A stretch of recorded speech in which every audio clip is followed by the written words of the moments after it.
is Adelaide's FIVEAA.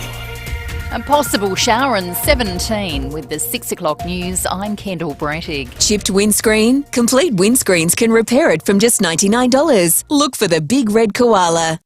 The Malanauskas government will hand down its second state budget today. Mel Usher has details. Treasurer Stephen Mulligan will be front and centre today. He'll deliver the state budget and will be seeing red when it comes to the bottom line. The surplus promised last year and at the mid-year budget review has actually turned into a $250 million deficit. Healthcare is set to be the centrepiece of the economic blueprint and has been the feature of many pre-budget announcements in the past fortnight. The government under pressure to deal with the ramping crisis. Cost of living support is an area the Liberals will be looking at closely, as well as a commitment to road maintenance and infrastructure projects like the North-South Corridor.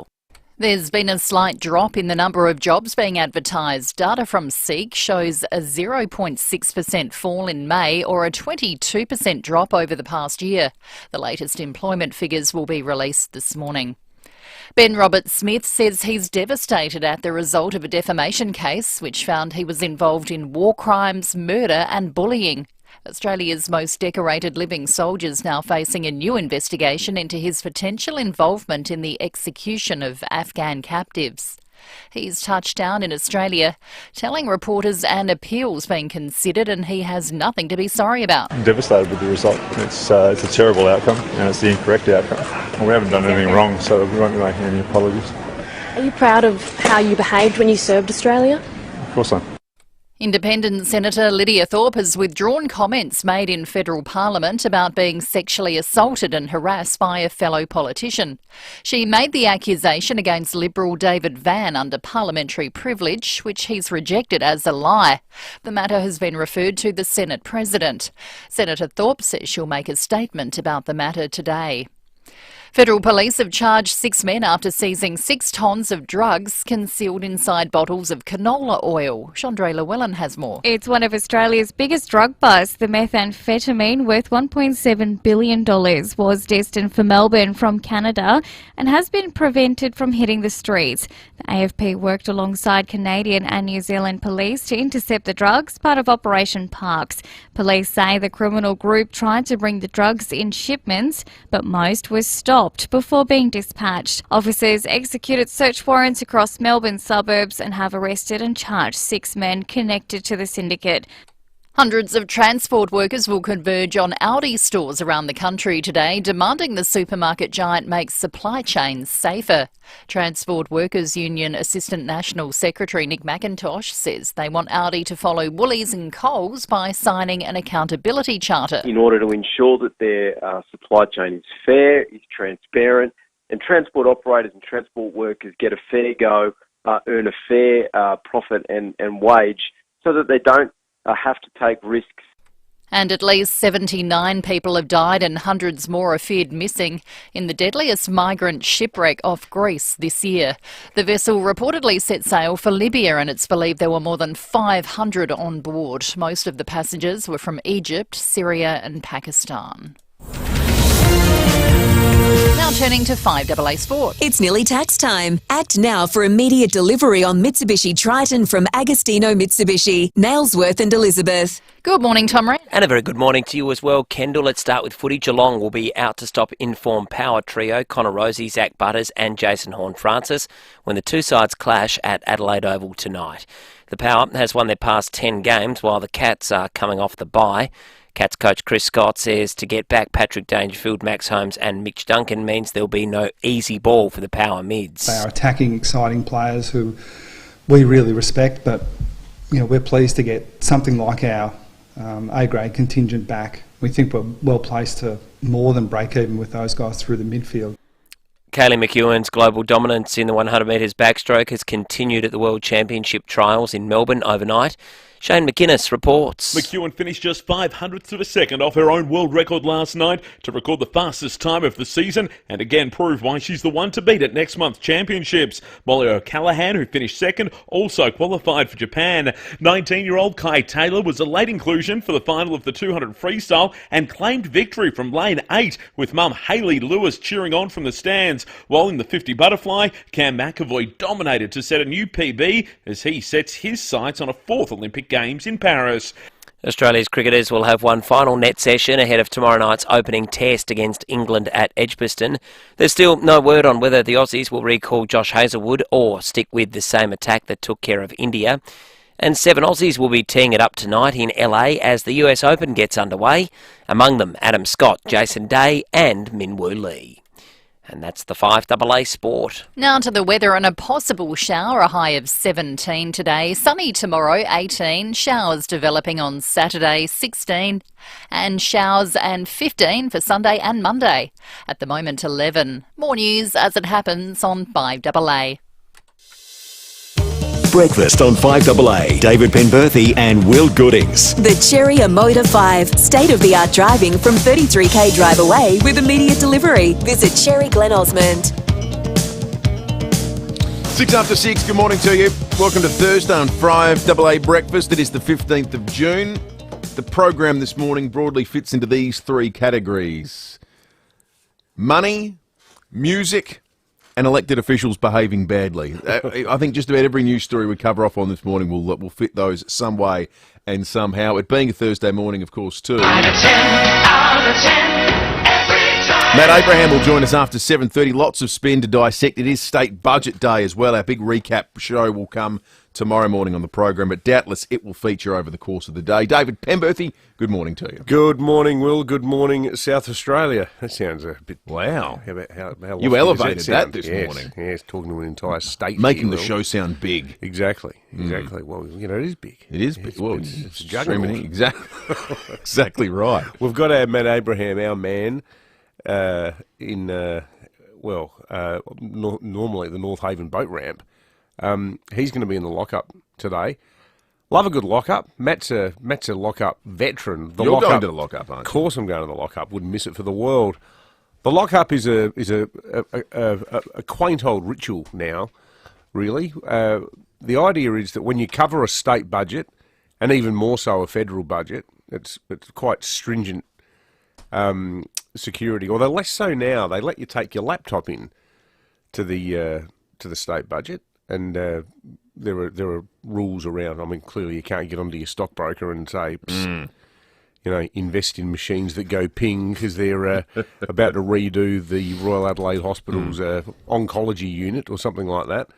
But the idea is that governments have the power to affect the stock market, and that it can be a form of almost insider trading, where if you're in the lockup, and say wind it back to the really huge sort of reforms of the 90s when Keating was the Treasurer, 80s and 90s. Say you're in the budget lockup and you're sitting there reading budget paper number 4 and you go, ooh, I see the government selling Qantas. Or the Commonwealth Bank. They're floating the dollar. Yeah, floating the dollar. What? I don't know. I don't really understand shares. I've never owned shares. So I don't know what you'd do as an investor in response to the fact that they were floating the dollar. But the idea is, if you could send a sneaky text to someone who knows about that stuff, you could make a whole stack of money unfairly. Makes a lot more sense at a federal level. I suppose the state... Well, what's going to happen at the state level? Someone going to invest heavily in the, dusted off plan for the Hove Railway crossing? We don't really have private infrastructure projects you can invest here in South Australia like you can in the eastern states. I guess the biggie would have been ETSA. ETSA would have been a big one. That would have been a good one to get on. Power. Yeah. But even then, I'm not sure what you could actually do ahead of the announcement. No. Part of it has always felt to me like it's actually got less to do with markets and how... It's not so much making money out of the markets, but the fact that the rumours could affect the markets as well and cause sort of market instability, business instability. But it's felt to me more like an exercise in crowd control and ego by treasurers throughout the modern era, where they like the idea that they get their 4 hours of fame where you're locked in a room and they can sort of strut around like the cock of the walk with their pile of documents. Well, they get unfettered control access. The narrative. That's right. They get unfettered access to the assembled media to try and frame the entire conversation around the budget. I'll never forget the day, what was it, 2006, 2007? The day that Todd and Brandt came out of the hole in Beaconsfield, the Tasmanian mine collapse, trapped down there for however many days it was, days and days and days. And at about 10 o'clock at night on a Monday, I got a phone call from Luke McElveen, our reporter. This is when I was editing the Daily Telegraph. And Luke rang and he goes, mate, they're coming out tonight. And I was like, oh, you beauty. So I rang the printing press and said, we're going to stay up all night and we're going to put out a special edition the moment they come out of the hole. We're going to get the photos. It's just the greatest story of the human spirit. Everyone in Australia, people around the world have followed the Beaconsfield story. And sure enough, at about 7:10 a.m, they came out of the hole. The photographs started coming through into the system within about half an hour. And there was 6 of us in the office. And I'm on the phone to Luke. He's dictating copy to me over the phone. I'm typing it in myself. We're drawing, the front page. And we did like an 8-page wraparound. It was mainly photographs, but we did a special edition that hit the streets that morning at 9. Then at about 9:10, I walked out the front of the building, and this is in Sydney, and I got on the staff bus to go to the federal budget in Canberra that day, and just slept in the bus for 2.5 hours. That afternoon in the lockup, Peter Costello's walking around with his budget, and all the dweebs from the Australian and the Financial Review and everyone else was all really into it, and I was in the corner sleeping in my seat, like just. And Costello came over, and I was sort of in this total daze. And he said, "What did you make of the budget?" And I said, "It's great. It's on." I said, "It's on page 8." And he goes, "Ha ha!" Oh, it sounded like Koshy. He did this weird laugh. And our political reporter Malcolm Farr in Canberra, he looked at him and goes, "Sorry, Treasurer, but he's not joking. It is on page 8."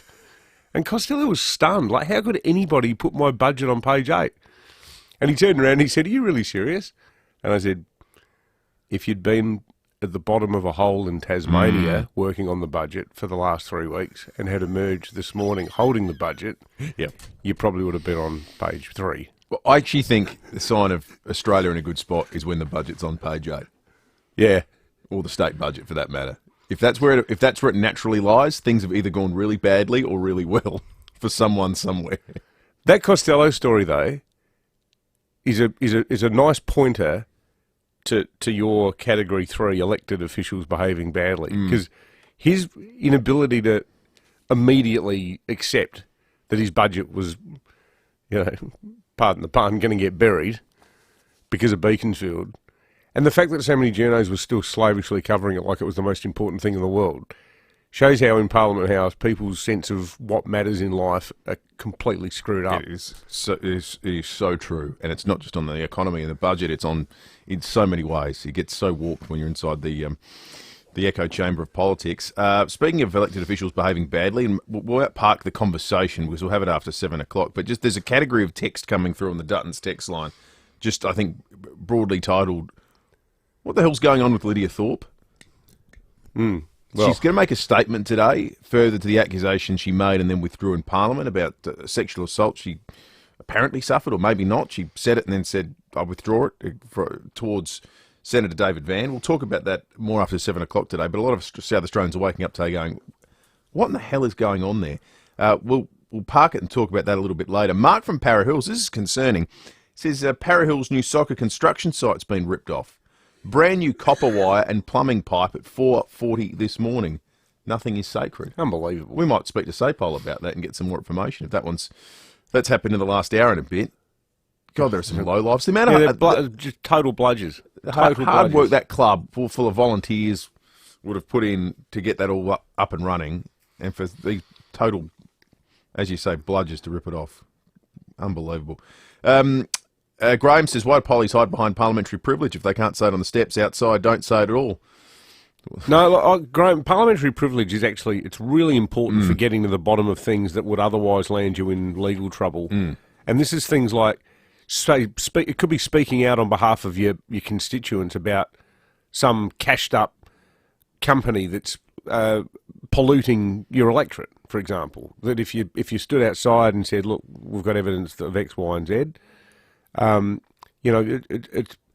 it's meant to be something that operates for the public good, but too often, and you're totally right to have concerns about it, because its misuse shows how it can become nothing more than a point-scoring exercise that lets politicians hang you-know-what on each other and sometimes people outside of the parliament. Keep coming in on the text line, folks. See you at the brand new Duttons, Mitsubishi, Hyundai and Ram showrooms in Murray Bridge, now open. We're going to take a break. News headlines coming up next. Hello. Frank Walker from National Tiles. Professional tilers, upgrade your tile machines and tools at National Tiles before June 30 and get an instant 100% tax deduction. That's right. Professional tilers, upgrade your tile machines and tools at National Tiles before June 30 and get an instant 100% tax deduction. So start the new financial year with your all-new tools from National Tiles with a 100% tax deduction before June 30. So rush into National Tiles now and save. Conditions apply. Did you know home care packages are available to residents aged 65 plus in Adelaide? Janu are experts with over 30 years experience, partnering with local providers, helping you get the best value from your home care package and enabling you to maintain independence in your own home. To find out more about Janu's home care packages today or how to transfer your existing package, call 1300 558 368 or visit janu.org.au.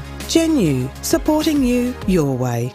If you're all about getting out and about, well, check this out. Adelaide's best destination for all things caravans was already a big deal and recently got even bigger. That's right, Will. Explorer Caravans, they've doubled the size of their showroom, and that, of course, means they've doubled the size of their stock and double the odds that they've got exactly what you're looking for. If you know what you want, you'll get your new caravan pretty much straight away. If you're still figuring it out, well, Dave and his boys, they've got years of experience to help you choose your ideal chariot. So for a massive range, great deals and expert advice, you can't go past this local family business. Adventure awaits at Explorer Caravans, now bigger and better. Head to 345 Prospect Road. Imagine you have a dog bounding across your garden of lush green turf. He jumps, he rolls, he lays on his back, feet in the air and gives himself a good old scratch. A dog really knows how to appreciate grass. And you can appreciate yours every day when you lay lawn in your garden from the Turf Farm. The Turf Farm plant it, nurture it, harvest it, deliver it. And importantly, they guarantee it. Trust the Turf Farm. Go to theturffarm.com.au. Breakfast on 5AA. David Penberthy and Will Goodings. Save even more on a low mileage demo Cherry and Motor 5 now at Cherry Glen Osmond. Go Cherry.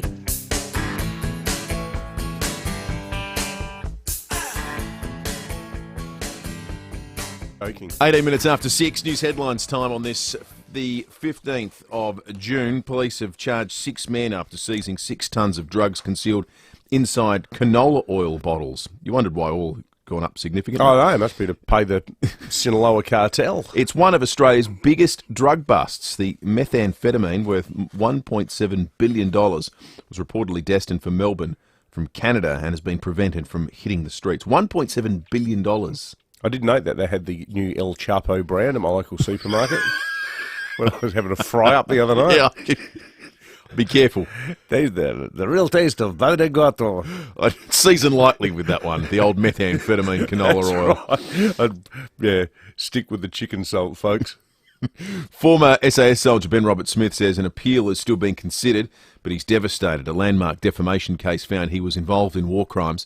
Australia's most decorated living soldier says he has nothing to be sorry about, and he's proud of the way he served Australia in Afghanistan.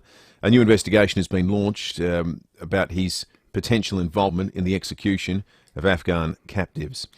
New data suggests 1 in 3 high school maths teachers has not received specific training in the subject.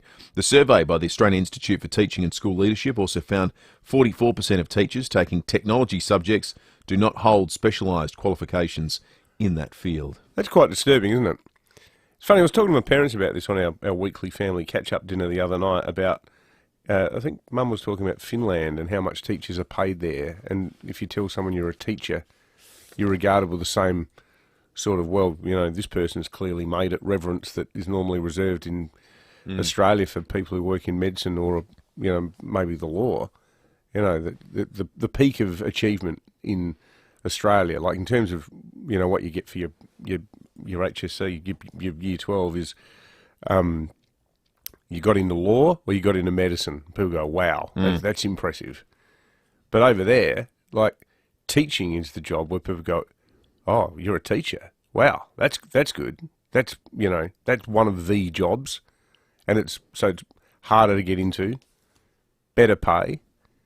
It's funny, isn't it? Here, it's just sort of like, you know, downgraded to the point where we think, oh, well, you know, it's, for a lot of people, it's almost seen as a job you get because you couldn't get into other courses. In some way. Yeah, it's not paid, teachers not paid too badly in Australia now. It's certainly not one of the key. I mean, Finland's a totally different scenario, isn't it? The size of government, the amount of public money they spend.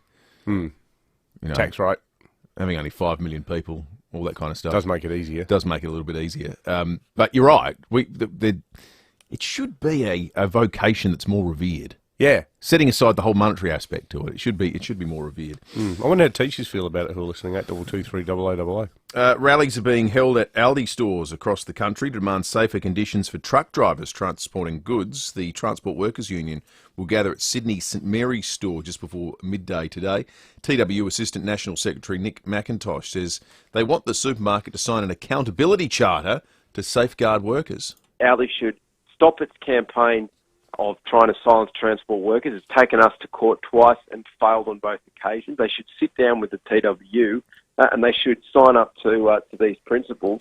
And if that doesn't happen, then transport workers across the country are committed to escalating this campaign.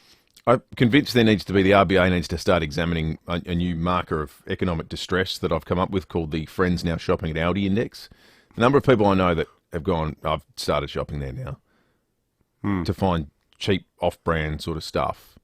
Yeah, right. Just to try and cut whatever you possibly can of the weekly bill is unbelievable. I've had that conversation about 17 times in the last couple of months. Well, they've been clever because it's become part of their marketing shtick. You know, it's become, you want the best, what do they say? The best marketing is advocacy marketing, where people say to you, you have to listen to that radio show, or you have to listen to this record, or you have to check out this new clothes store, or you have to shop at Aldi because you save money. I think it's a bit of a myth, though. I reckon, like... Is it? Yeah, well, it depends on what you want to buy. I've only been to Aldi a few times because I love their Turkish gozleme pizza, the frozen pizza. It's really good, that stuff. I'll just go there and buy 10 of them and put them in the freezer. But I don't think you can do a proper complete shop there. Plus, you know, Drake's and Foodland and Chanel's, they all have, like, different lines that they discount. But, you know, part of it too is like, you know, mentioning Chanel's, there's certain things you can save money on, but I think for a lot of people, just go draw the line at deliberately buying crap food. Yeah, well, I think that's absolutely right. Yeah, that's absolutely right. A Perth staffy has broken the Australian record for giving birth to the most puppies in one go. Do you know what the number is? I'd say 17. 22. My God. 22. I almost laughed on the news last night. We showed a picture of the mother staffy afterwards, and it had the most human face. It just stood there, and all the puppies all sort of lying there on top of each other, 22 of them in various, some are trying to feed something, and just was just shaking its head. With this look of like, my God, what has my life become? Where's the damn father? That's my question. That's right. Got a lot to answer for. Those poor pups. Now, let's have a look at the weather situation here in Adelaide today. 10.3 degrees outside at the moment. Going to hit a top of 17. Not a horrible day. Maybe a drizzle up to a mil of rain. Tomorrow's going to be lovely for a Friday. 18 degrees and entirely sunny. Then wet on the weekend. 16 and up to 10 mils Saturday. 15 and up to 9 mils on Sunday. Tom Wren's in the 5AA Breakfast Studio. It's nearly tax time. Act now for immediate delivery on Mitsubishi Triton from Agostino, Mitsubishi, Nailsworth and Elizabeth. Morning to you, Rennie. Morning, Will. Morning, David. Yeah, great news for those that are thinking of heading to the football tonight or are going. Should be a big crowd, but the weather looks great. Massive game. Port against the reigning premiers. I think it means probably a bit more to Geelong. You know, they're 6-6 at the moment, need to win, but I think Port are looking pretty solid. I know the Cats have got some big names back. Max Holmes, Paddy Dangerfield, the skipper, and also Mitch Duncan. But Port Adelaide, very settled, 10 in a row. I just think Port get it done. Here's a question for both Crows fans and Port fans. Let us know where you stand on this.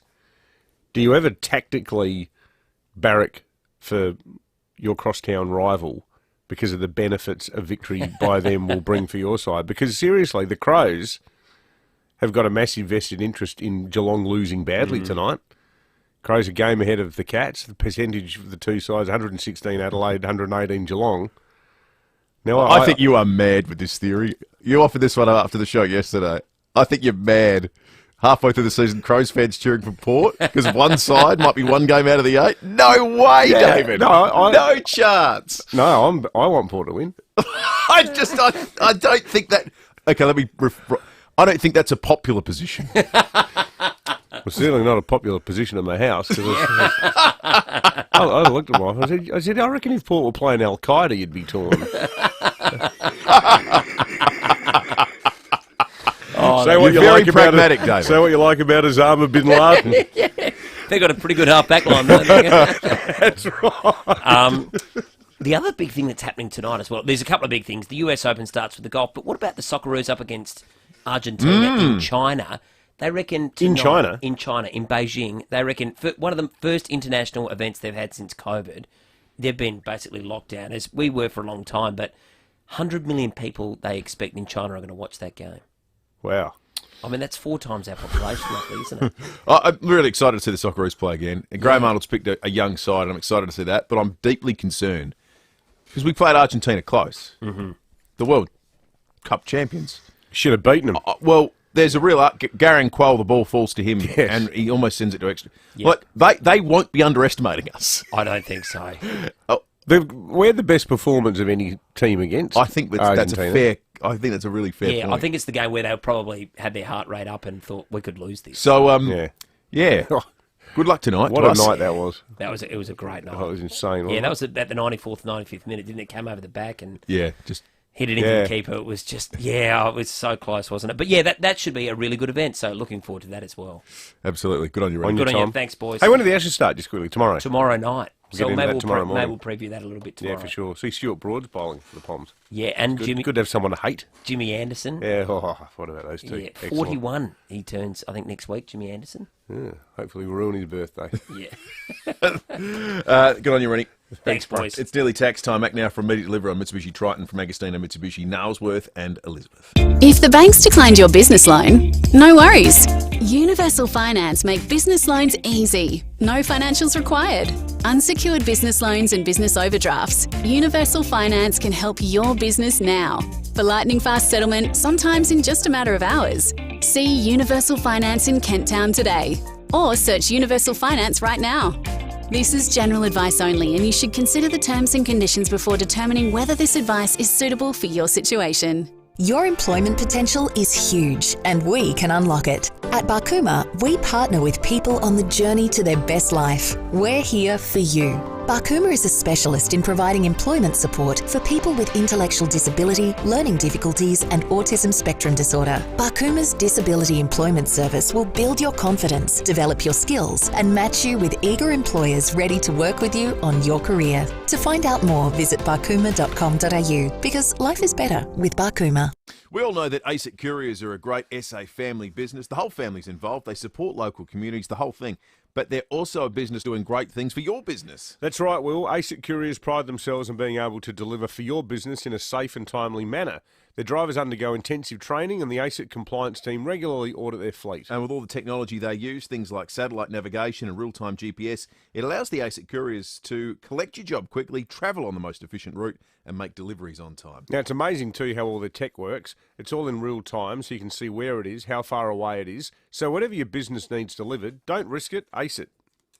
Need a forklift? Don't just get a forklift, get a Toyota forklift. Toyota is the world's #1 forklift brand with a great range of pallet jacks, walkie stackers and reach forklifts right up to their leading Toyota counterbalance forklifts. Legendary reliability and safety with cleaner, greener electric options. Toyota can tailor the right forklift solution for you. It's all part of the Toyota Forklift Advantage. For more, visit toyotamaterialhandling.com.au. Get a Toyota forklift. 5AA Breakfast is streaming live right now. To watch, simply head to 5AA on Facebook or YouTube. This is Adelaide's 5AA. A possible shower in 17. With the 6:30 news, I'm Kendall Brettig. Complete windscreen supply and fit, front, rear and door glass. Proudly South Australian since 1976.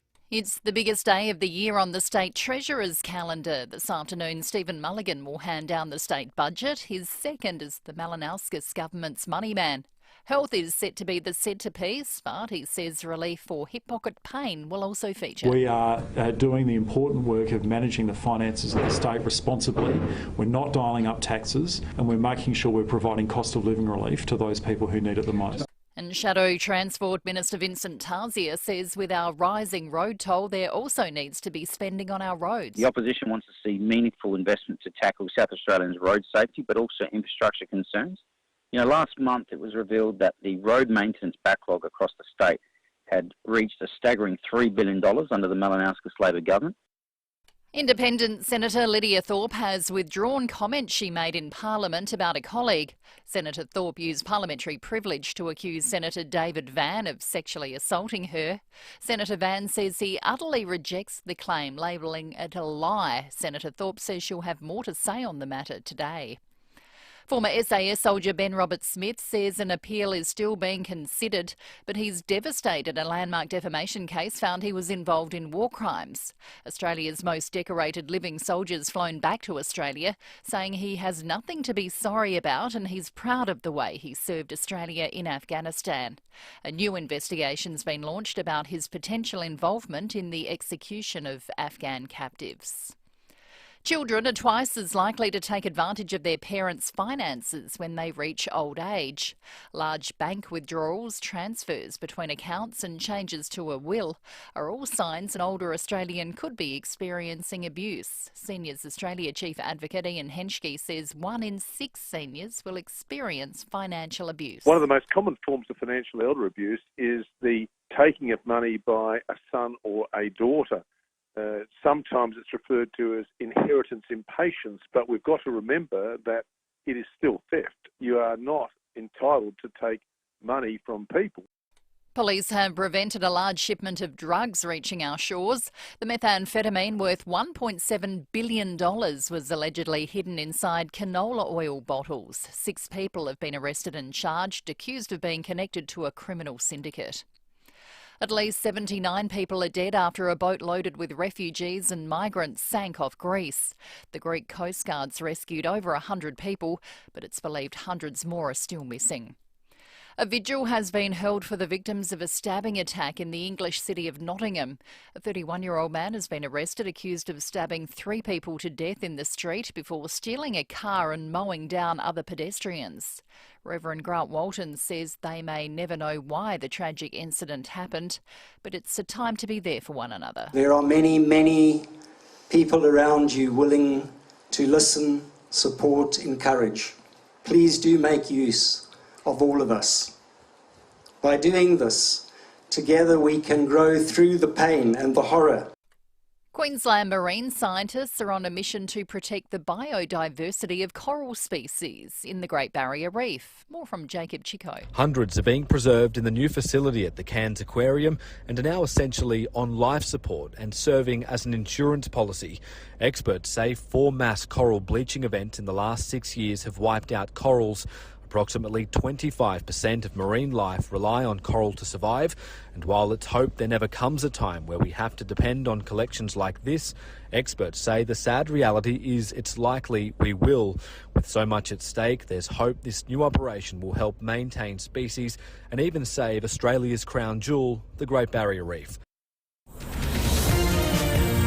Now turning to 5AA Sport. It's nearly tax time. Act now for immediate delivery on Mitsubishi Triton from Agostino Mitsubishi, Nailsworth and Elizabeth. And Tom ran a big game on tonight. It's got to be huge, isn't it, Kendall? Massive game for both clubs. The Power looking to make it 11 straight wins.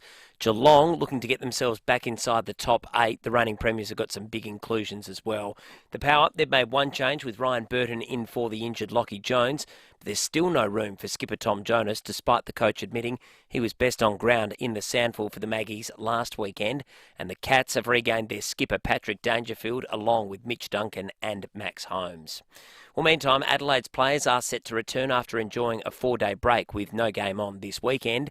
Former skipper Rory Sloane telling Rowie and Timmy G he and the group are now looking forward to resuming with a big game against Collingwood next weekend. We have a really good month of footy coming up, and I'm really excited to play a couple of games at the G, so that's that's going to be against a couple of unbelievable footy sides as well. So, it was important we had a little break, but it'll be game mode and back on the track very quickly. Well, the makeup of Australia's pace attack remains unknown for tomorrow's first Ashes test in Birmingham. Josh Hazlewood has declared himself fit, but Victorian quick Scott Boland is expected to get the nod alongside Mitch Starc and Pat Cummins. Hazlewood concedes it'll be tough to unseat Boland, but it's a long series. I think Scotty's everyone's favourite at the moment. No, I think, again, everyone does a little bit different thing with the bowling. It obviously helps we've got Greeny there as well for over a 6 test match period as well. And the Socceroos believe they now have the game plan to shut down Lionel Messi when Australia meets the world champions Argentina in Beijing tonight. And that's the 5AA Sport. Now to the weather, and a possible shower today, a high of 17. Sunny tomorrow, 18. Showers developing on Saturday, 16, and showers and 15 for Sunday and Monday. At the moment, 10. More news as it happens on 5AA. Breakfast on 5AA. David Penberthy and Will Goodings. The Cherry Motor 5. State-of-the-art driving from 33k drive away with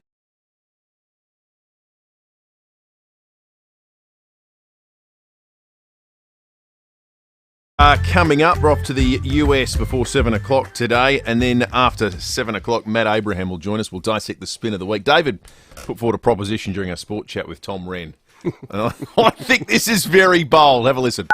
Do you ever tactically barrack for your crosstown rival because of the benefits a victory by them will bring for your side? No, I want Port to win. Sam's done this. Look at him. He's in there jumping up and down in the soundproof booth. Our Albion correspondent Dave Lloyd's weighed in. He says, "No, Dave, you never go to the dark side." Thank you, Joe in Modbury Heights. Good morning to you.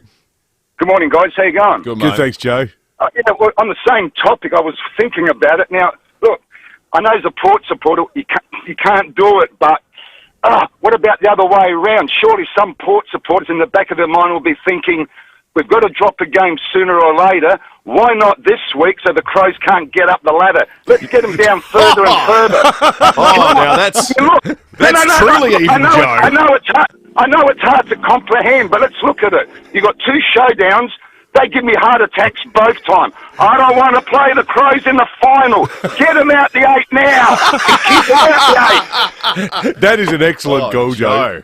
Well, in the warped logic of the Port supporter, that would actually be something that would be a consolation tonight. If you do somehow lose to Geelong, you can imagine Port supporters go, well, at least we stuffed the Crows up. Joe, we're giving you a $100 barbecue Weber store voucher because that was just that just captured the totally twisted, bitter, and mentally unsound nature of a truly great sporting rivalry. Brad, good morning. Morning, Dave and Will. Yes, well, barracking for the Double Blue since I was 6 and the Crows since the inception.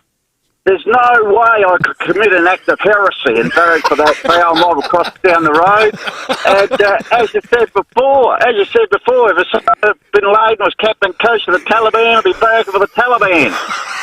And furthermore, Dave, you should put a bloody bathrobe on and go and live in the Himalayan mountains in a monastic centre and purge yourself of those evil thoughts. Oh, Brad. Gone to the dark side, Absolutely paying the price. I didn't say I'm going to do it. I just floated it as a concept. Oh, this is the thought bubble. Yeah, it was just tossing ideas around here. I like the idea of you going to living some monastic existence and purging yourself of impure thoughts. Flog myself with one of those, what do they call when you do your penance? You gotta your flagellation. Whip your back with a bit of a birchy stick or something like that. Someone on the text line said Port v Crows AFL Grand Final, bring it on.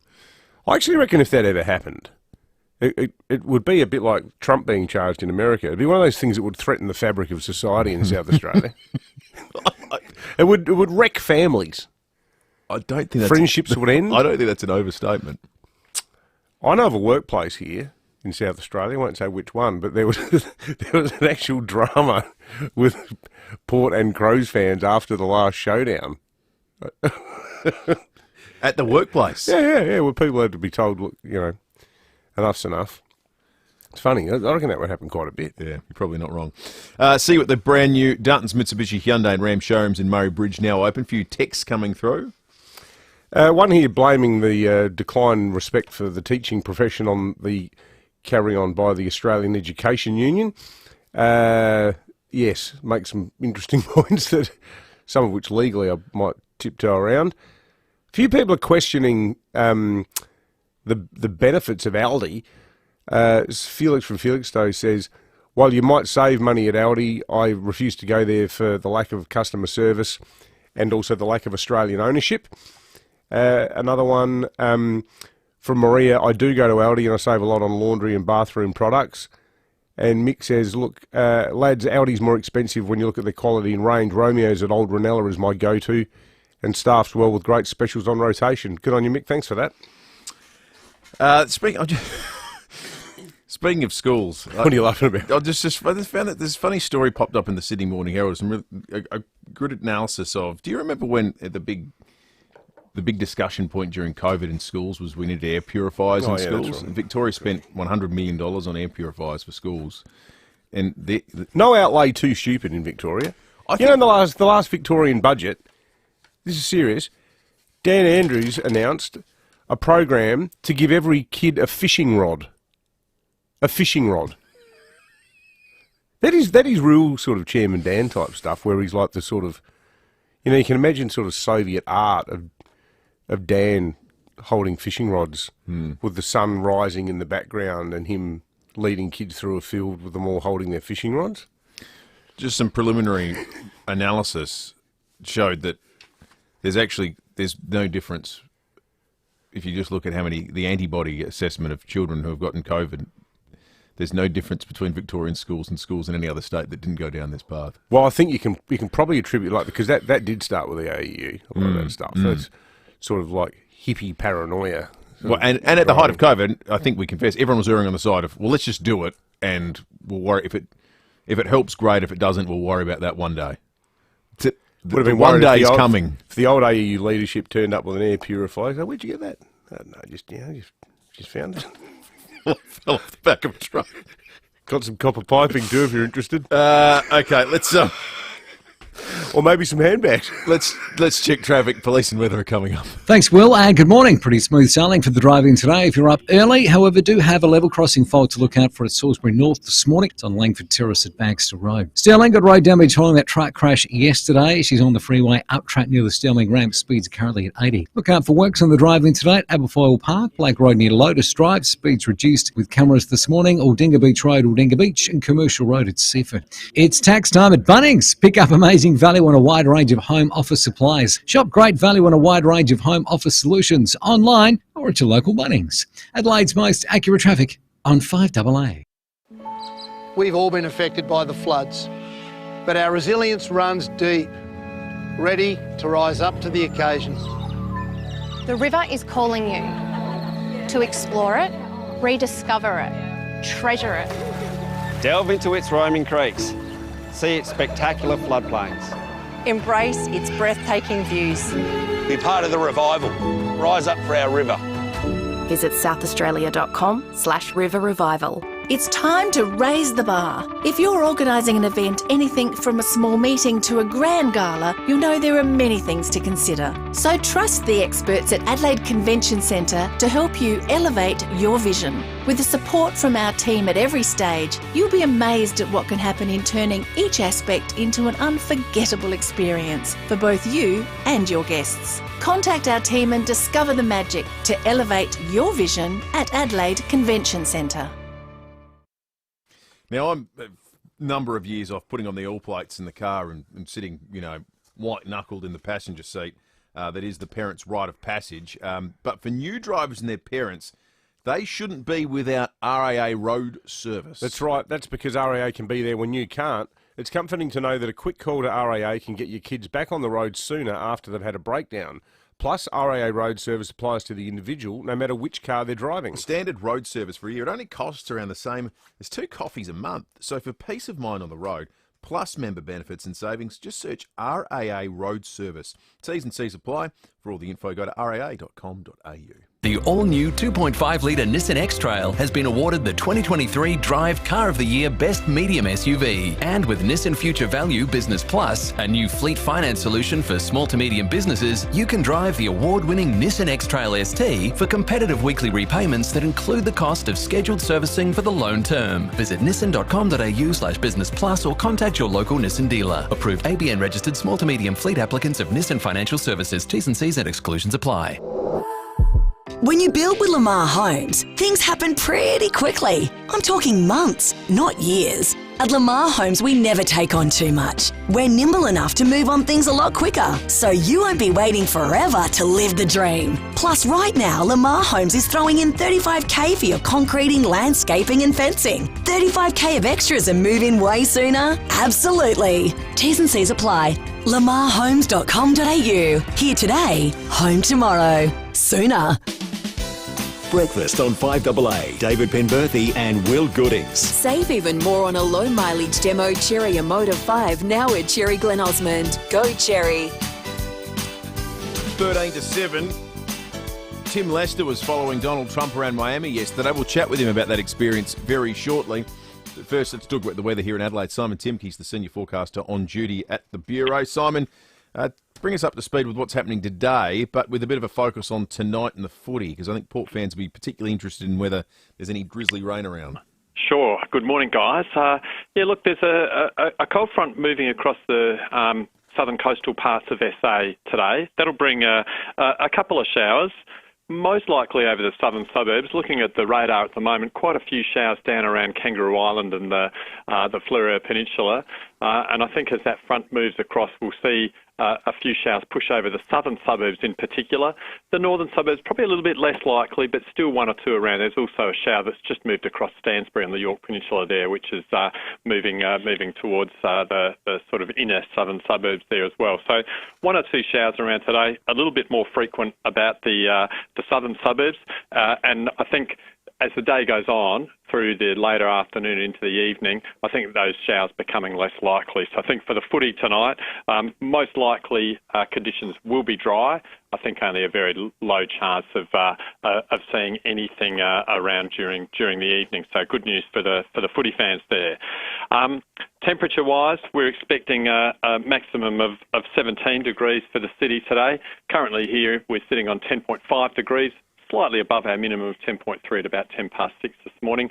Through the evening, things obviously cooling down a little bit. I think around 14 degrees or so for the start of the game, dropping to around 12 by the end of the game. And the winds generally northwesterly in direction today, so should be a good evening for people heading off to the footy. Looking ahead the next couple of days, Friday, plenty of sunshine around on Friday with northerly winds and a tiny bit warmer than today, 18 degrees the maximum. And then on Saturday, there's another front moving across. So it should be dry at first, but we'll see cloud increase and then some showers develop late morning or early afternoon. The winds a little bit fresher, I think, on Saturday too, so a bit of a windier day, and we'll see them turn around from north to northwesterly to westerly as that change moves across. So a bit windy and a little bit wet, although it will be dry to start off with on Saturday. And with that front, we'll be a little bit cooler too, 16 degrees the maximum for Saturday. And then for Sunday and the early part of next week, staying a little bit showery on and off and on the cool side as well. A few showers around for Sunday, 15, showers for Monday, 15 as well. A shower or two left over for Tuesday and 15, and then surprise, surprise, a couple of showers around on Wednesday as well on 15 degrees. So if you're after some sunshine, Friday's your day. Yeah, good news tonight for those people who are barracking for a Port win as well. Excellent, Simon. Thank you. Looking forward to tomorrow. Good on you, Simon. Simon Timke, senior forecaster at the Bureau. Yeah, like you. You, for your pragmatist. Pragmatist. Judas is the word you're looking for. As Bob Dylan said in the Albert Hall concert. Remember that? When he was playing the electric version of Like a Rolling Stone, plugged in the guitar. Yeah, well, the fans weren't happy. Judas! Sold out in the acoustic. One of the best ever live versions of a song. Turns around and goes, I don't believe you. And rips in on it. Anyway. All right, let's head to SAPOL. Senior Constable Kate Dawson's on the line. Kate, geez, you had all the heavy hitters out overnight. Pole Air, Star Group, caught up with a bloke in the northern suburbs. What's happened? Yeah, this was about 9:20 last night. Police were on Nelson Road at Golfview Heights when they spotted a white Ford Ute, but checks revealed that the driver was actually wanted for some alleged domestic offences.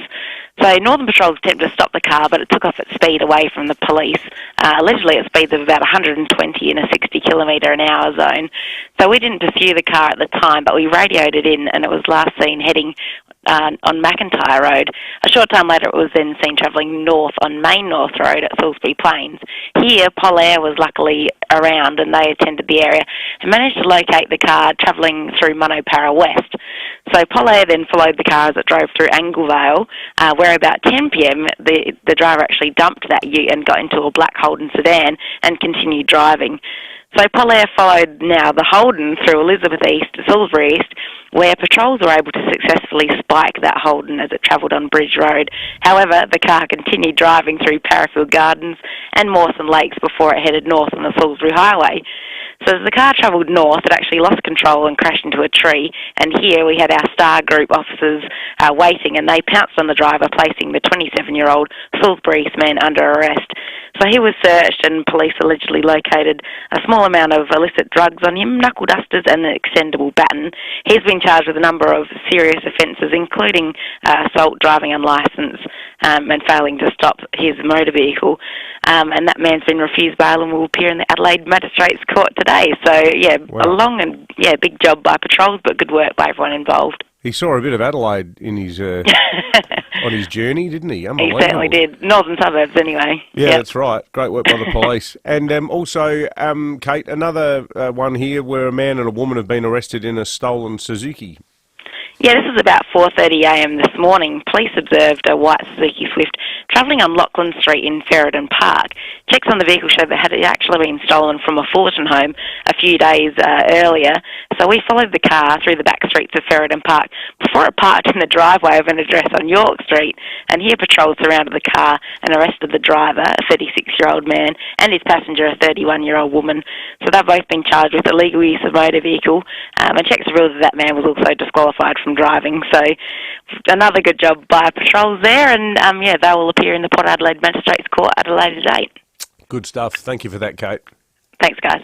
7 minutes to 7. Comments coming on the Foodland Supermarkets Facebook and YouTube live stream as well this morning. No way would I barrack for Port, regardless of whether the Crows need the team they're playing to lose to them. I don't like the idea of teams around us losing for our benefit. Generally, it doesn't help out in the end. Yes, true. That is true.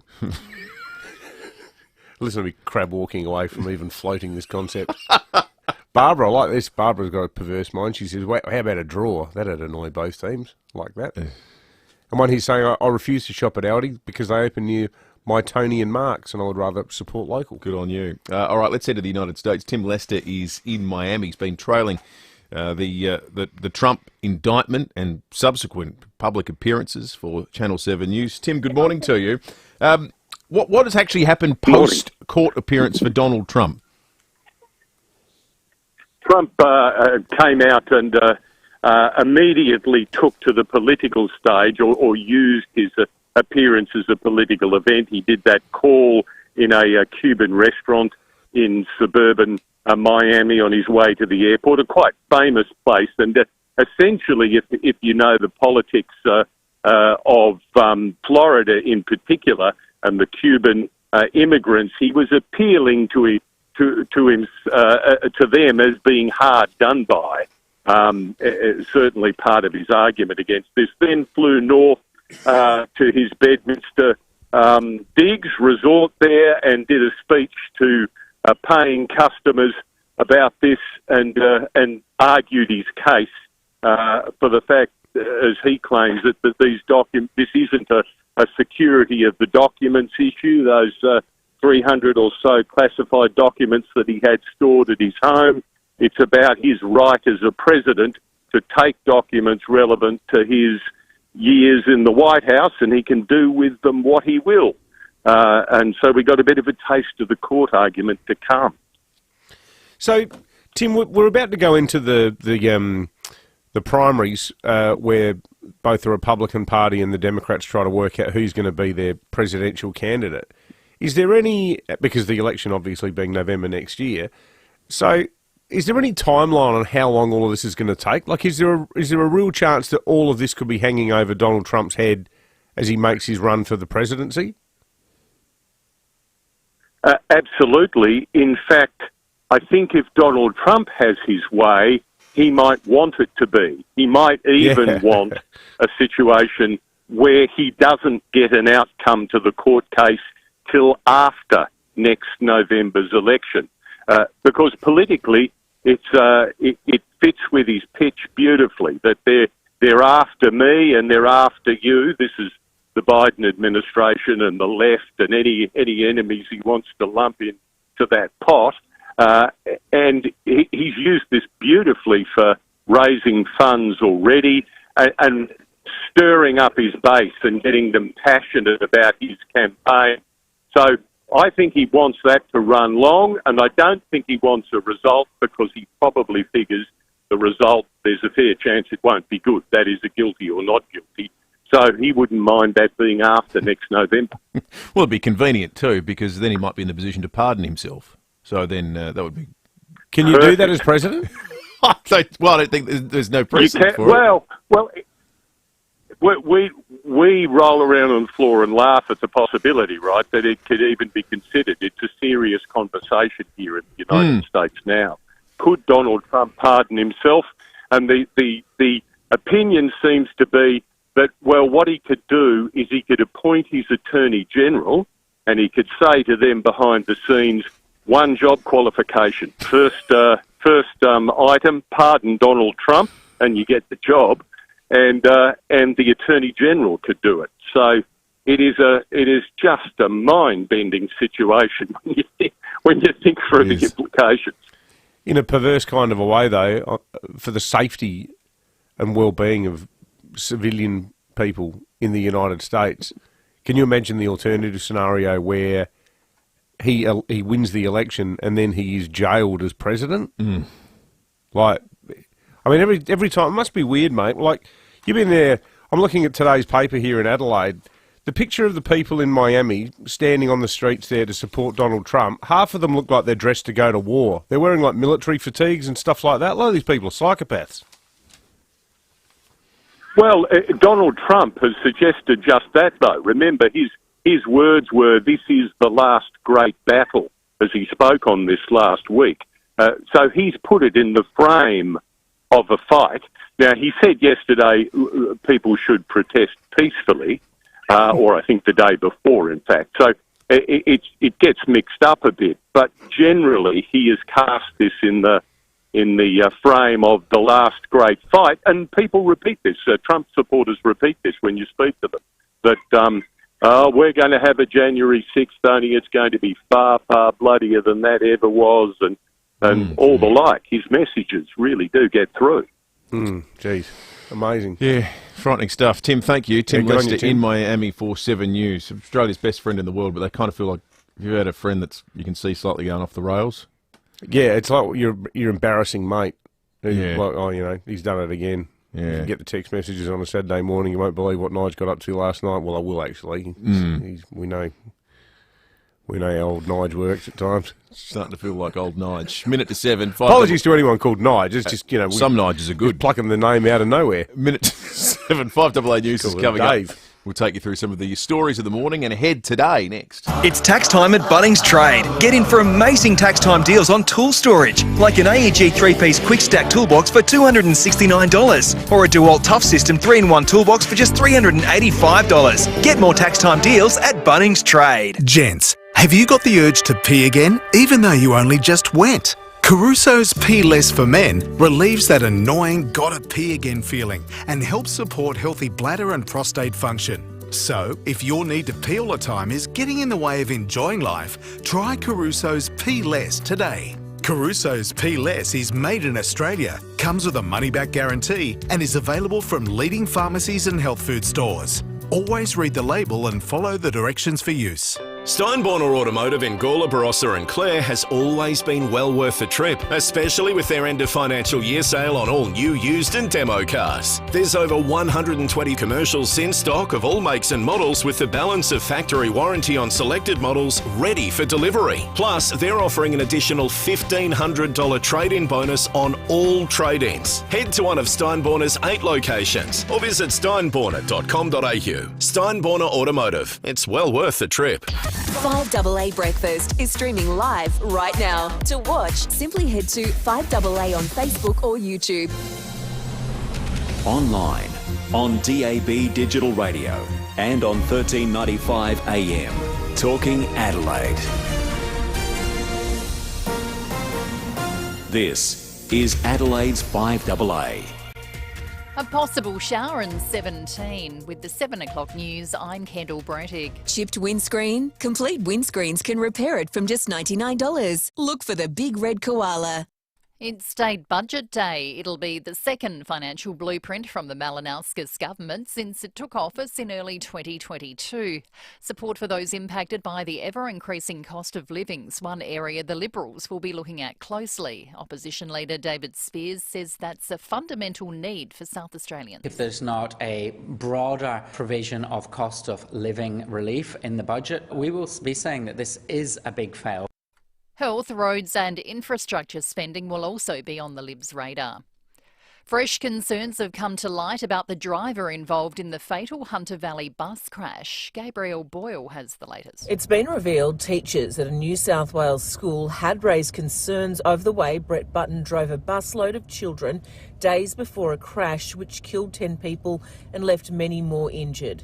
The principal of Greenpoint Christian College told 9 News the concerns raised were over a lack of attention while he was driving. Meantime, tributes continue to grow at the crash site and a vigil is set to be held tonight to remember those lives cut tragically short. Former SAS soldier Ben Roberts-Smith says he's proud of how he behaved while serving Australia in Afghanistan as he considers an appeal against a court finding. A new investigation's been launched into the Victoria Cross recipient's potential involvement in the execution of Afghan captives. Roberts-Smith has touched down in Australia, telling reporters he's devastated at the court's finding. We will look at it and consider whether or not we need to file an appeal, but there's not much more I can say about it. We'll just have to work through it, and I'll take the advice as it comes. Federal Independent Lydia Thorpe says she'll have more to say today, despite withdrawing comments she made about a Liberal senator. Senator Thorpe used parliamentary privilege to accuse David Van of sexual assault and harassment. He rejected the claim, calling it a lie. The senator was asked to withdraw her remarks. I made some comments in relation to another senator. The Deputy President referred the matter to you and you requested me to withdraw those remarks. In order to comply with the parliamentary standing orders, I withdraw those remarks. Police have charged 6 men after seizing 6 tonnes of drugs concealed inside canola oil bottles. It's one of Australia's biggest drug busts. The methamphetamine, worth $1.7 billion, was reportedly destined for Melbourne from Canada. Rallies are being held at Aldi stores around the country today, including in Adelaide, to demand safer conditions for truck drivers transporting goods. The Transport Workers Union's Assistant National Secretary, Nick McIntosh, says they want the supermarket to sign an accountability charter to safeguard workers. Aldi should stop its campaign of trying to silence transport workers. It's taken us to court twice and failed on both occasions. They should sit down with the TWU and they should sign up to these principles. And if that doesn't happen, then transport workers across the country are committed to escalating this campaign. At least 79 people are known to have died and hundreds are feared missing after a ship carrying asylum seekers capsized off Greece. Here's Brett McLeod. The vessel had sailed from Tobruk in Libya, believed to be en route to Italy, when it capsized off southern Greece. The UN's Organisation for Migration said initial reports were of 400 people on board. Other groups say it could have been more than 700. And more than 100 people have been rescued and taken to the port of Kalamata, but they may never know how many were on the vessel, 20 to 30 metres long. Authorities say most were young men from Egypt, Syria and Pakistan. Now turning to 5AA Sport. It's nearly tax time. Act now for immediate delivery on Mitsubishi Triton from Agostino Mitsubishi, Nailsworth and Elizabeth. Here's Tom Wren. Thank you, Kendall. Port Adelaide has brought back Ryan Burton ahead of tonight's huge game against Geelong at Adelaide Oval. He comes in for Lockie Jones, who'll miss with a fractured jaw. The Cats have been boosted by the return of Patrick Dangerfield, Mitch Duncan and Max Holmes. Well, still on football, Hawthorn is appealing James Sicily's 3-match suspension for a dangerous tackle on the grounds the band tears at the very fabric of the game. Essendon great Matthew Lloyd says the penalty sends the wrong message. To the point where if it's late in a game, do you instruct your players to act differently? Do you not go as aggressive in a tackle and change the way you go about it? I know we've never done it. Australian batters Marnus Labuschagne, Steve Smith and Travis Head have grabbed the top 3 spots in the latest Test rankings. The first Test against England begins at Edgbaston tomorrow night. Kaylee McEwen's global dominance in the 100 metres backstroke has continued, recording the fastest time of the season at the World Championship Trials in Melbourne. Golf will be played at Marvel Stadium this September. The ground will be transformed into a 9-hole golf course with players to tee off from the stands on different levels. Stadium golf has seen stadiums across the UK transformed into unique golfing experiences. Meantime, 7 Aussies will be in action at the US Open, which begins tonight in LA. American Scotty Scheffler is the favourite to win the major. And the Las Vegas Golden Knights are the Stanley Cup champions after smashing the Florida Panthers 9-3 to clinch the title. And that's the FIVEAA Sport. Now to the traffic. Worried about cheap insurance? Who offers great value cover you won't regret? Amy does. Before buying insurance issued by Amy, read the PDS and TMD at amy.com.au and consider whether it's right for you. Good morning at Vale Park. Look out for a 2-car collision on North East Road at Ascot Avenue. Seeing some pretty solid delays there at the moment as you're heading inbound. Stirling got road damage following that truck crash yesterday. She's on the freeway up track near the Stirling ramp, speeds at 80. And look out for level crossing fault playing up today. Salisbury North, Langford Terrace near Baxter Road. Busy South Road at Edwardstown with the camera this morning. Grants Gully Road at Clarendon. Feel like a coffee? Enjoy a freshly ground barista-made quality coffee from OTR. Order on the OTR app and it's as easy as click and collect. OTR, making life easy. Adelaide's most accurate traffic on 5AA. To the weather, a possible shower and 17 today, sunny tomorrow 18, showers developing on Saturday 16 and showers and 15 for Sunday. At the moment 11. More news as it happens on 5AA. Yesterday was your last day. Breakfast.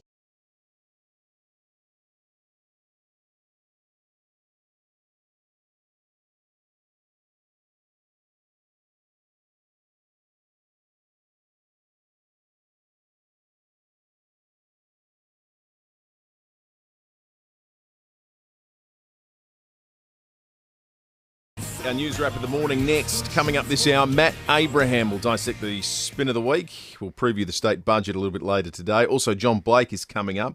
And very shortly, we'll reveal the artist who's entering a pretty exclusive group, having had 5 top 100 songs in 5 separate decades. That's not too far away. There's the Ralph Sewer of popular song. There's people that have done more. Zip Zap. In fact, there's someone who's done... had top 100 hits in 7 separate decades. That's just one person in that category. We'll talk about that in just a moment. Let's start with what's ahead today. It is State Budget Day. David and actually Matt Abraham will both be in the budget lockup a little bit later.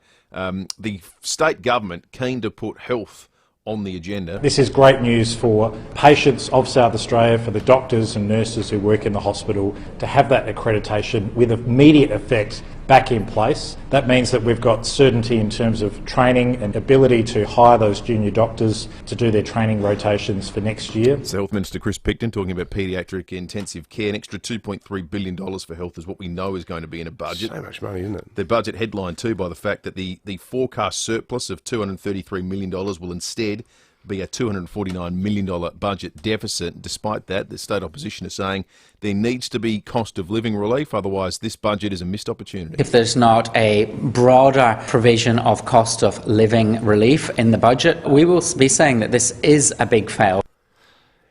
I think the enormous cost of Labor's election victory in terms of its key promise, which wasn't just ramping, but it was the entire sort of vibe of what Peter Malinauskas was promising to do was basically to fix the public hospital system.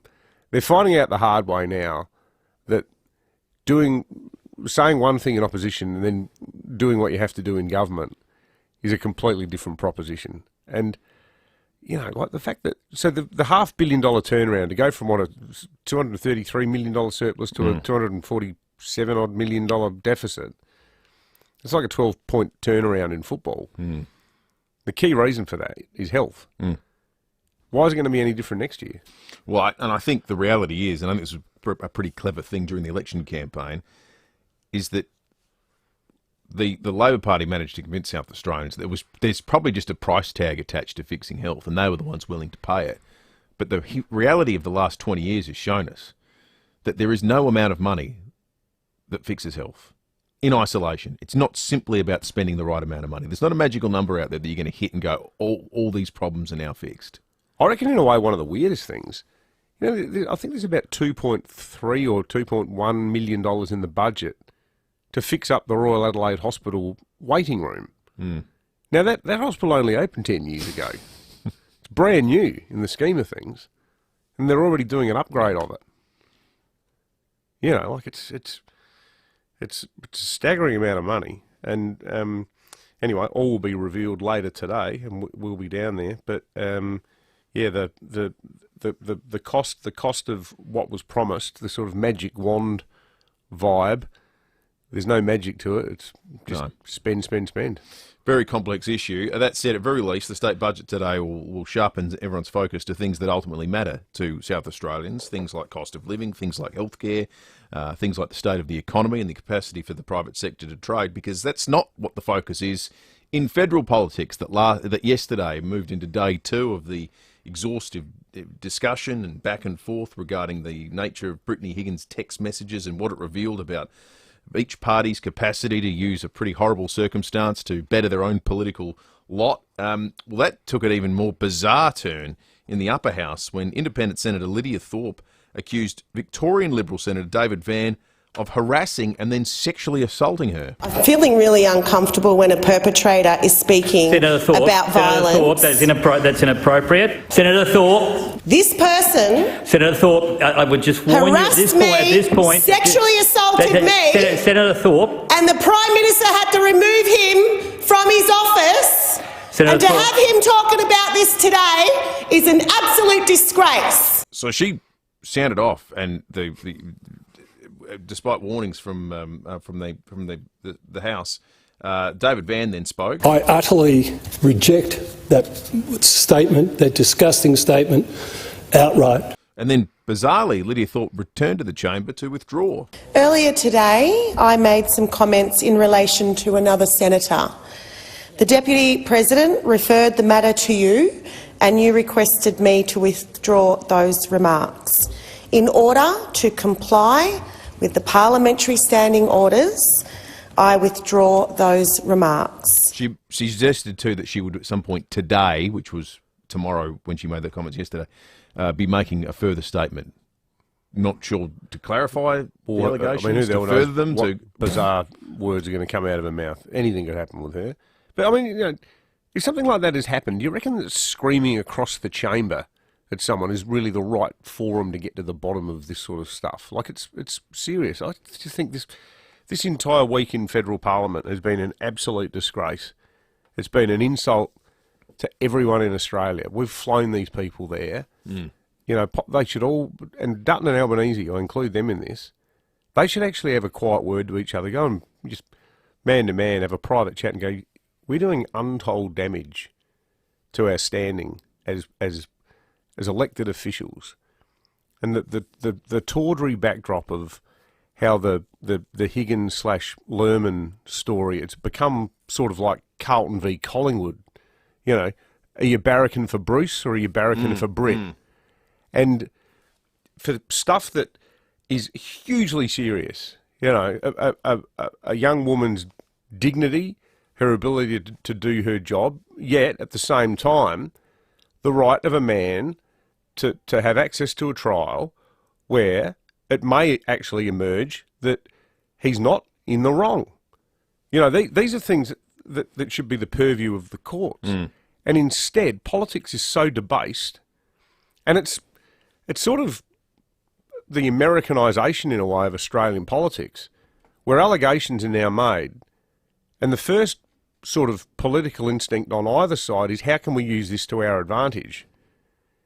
Meanwhile, in Australia, everyone's going, I just got a letter from AGL saying my power bill has gone up $370 a month. And these bludgers have been flown to Canberra, 152 of them, is it, in the lower house, 72 of them in the Senate, all staying in Kingston and Manuka on the public kick with their staff, and the sum total of 4 parliamentary sitting days is who knew what when, involving Katie Gallagher and now this mad ex-Green lunatic standing up saying this bloke sexually assaulted me. Like, what part of this has actually helped anybody at all, put food on their table or pay their power bills? I saw 2 great charts overnight. One came from the ANZ, really some market research. This tells a picture that maybe Parliament and those that sit in it need to have a good think about.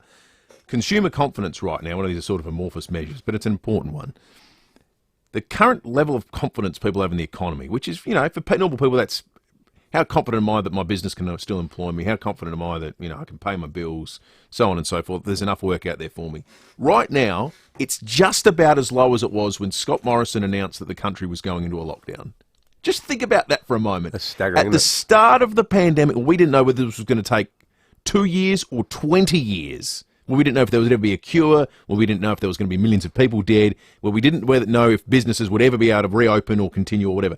That level of fear, we're almost there right now. And it's been a direct trend line down over the course of this period of interest rate rises. The other one, there's a great measure that Roy Morgan do called time to buy a major household item, which is a bit more approachable. So the idea like that, a fridge or something. yeah, it's time to buy a fridge in the house. So do you think that? What do you think now?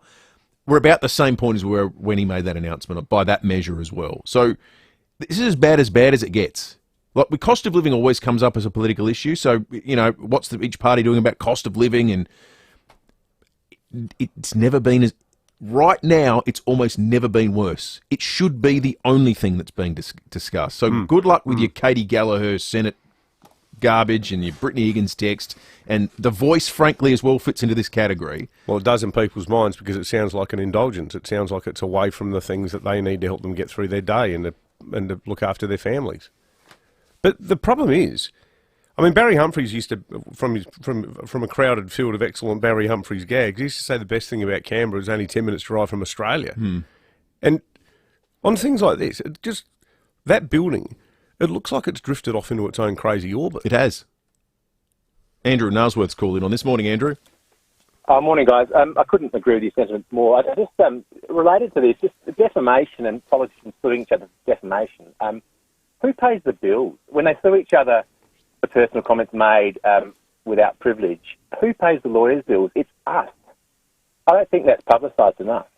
Yeah, I'm not sure about that. Certainly, all the clearly, you know, their staff are in there helping them. They're all paid by the tax, but I'm not sure if there's a specific individual defamation matter. Unless the rules are different federally, but I definitely know at state level, because I know that a few that got sued paid out of their own pocket. Yeah. Thank you, Andrew. Terry and Clemsey, good morning. Yeah, good morning, fellas. Listen, you were talking about the government throwing money at the hospital system. I've had a bit of an idea, a bit of a think about this over the last couple of years. I can't understand why they want to throw all these millions of dollars or billions of dollars, whatever it is, around the joint to achieve nothing. What they need to do, I think they need to get a team of actual medical professors together and get them on a contract whereby they go and peruse the hospitals at their leisure and come up with some really sensible ideas on what's going on. Because, you know, the state government, what do they know about medical, apart from nothing? Well, I think partly it goes to the culture of a very complex system where the doctors tell them one thing and the nurses say one thing and the ambos say one thing and the bureaucrats say another thing and the accountants say another thing. And the politicians' role is then to get there and piece it all together. Next thing you know, you've just built the second most expensive building in the Southern Hemisphere. That's exactly right. That needs to be upgraded 10 years later. Yeah, how bad's the waiting room? Crikey. Congrats to Madonna.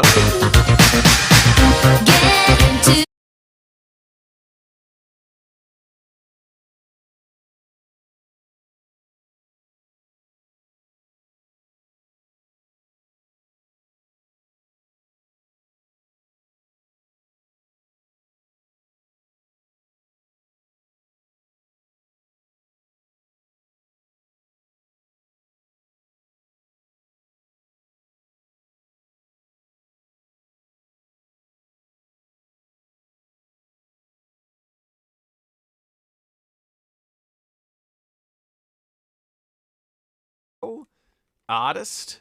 There are a whole host that have done it in 5 different decades. There's 4 that have done it in 6 decades. Just one who's done it in 7 decades.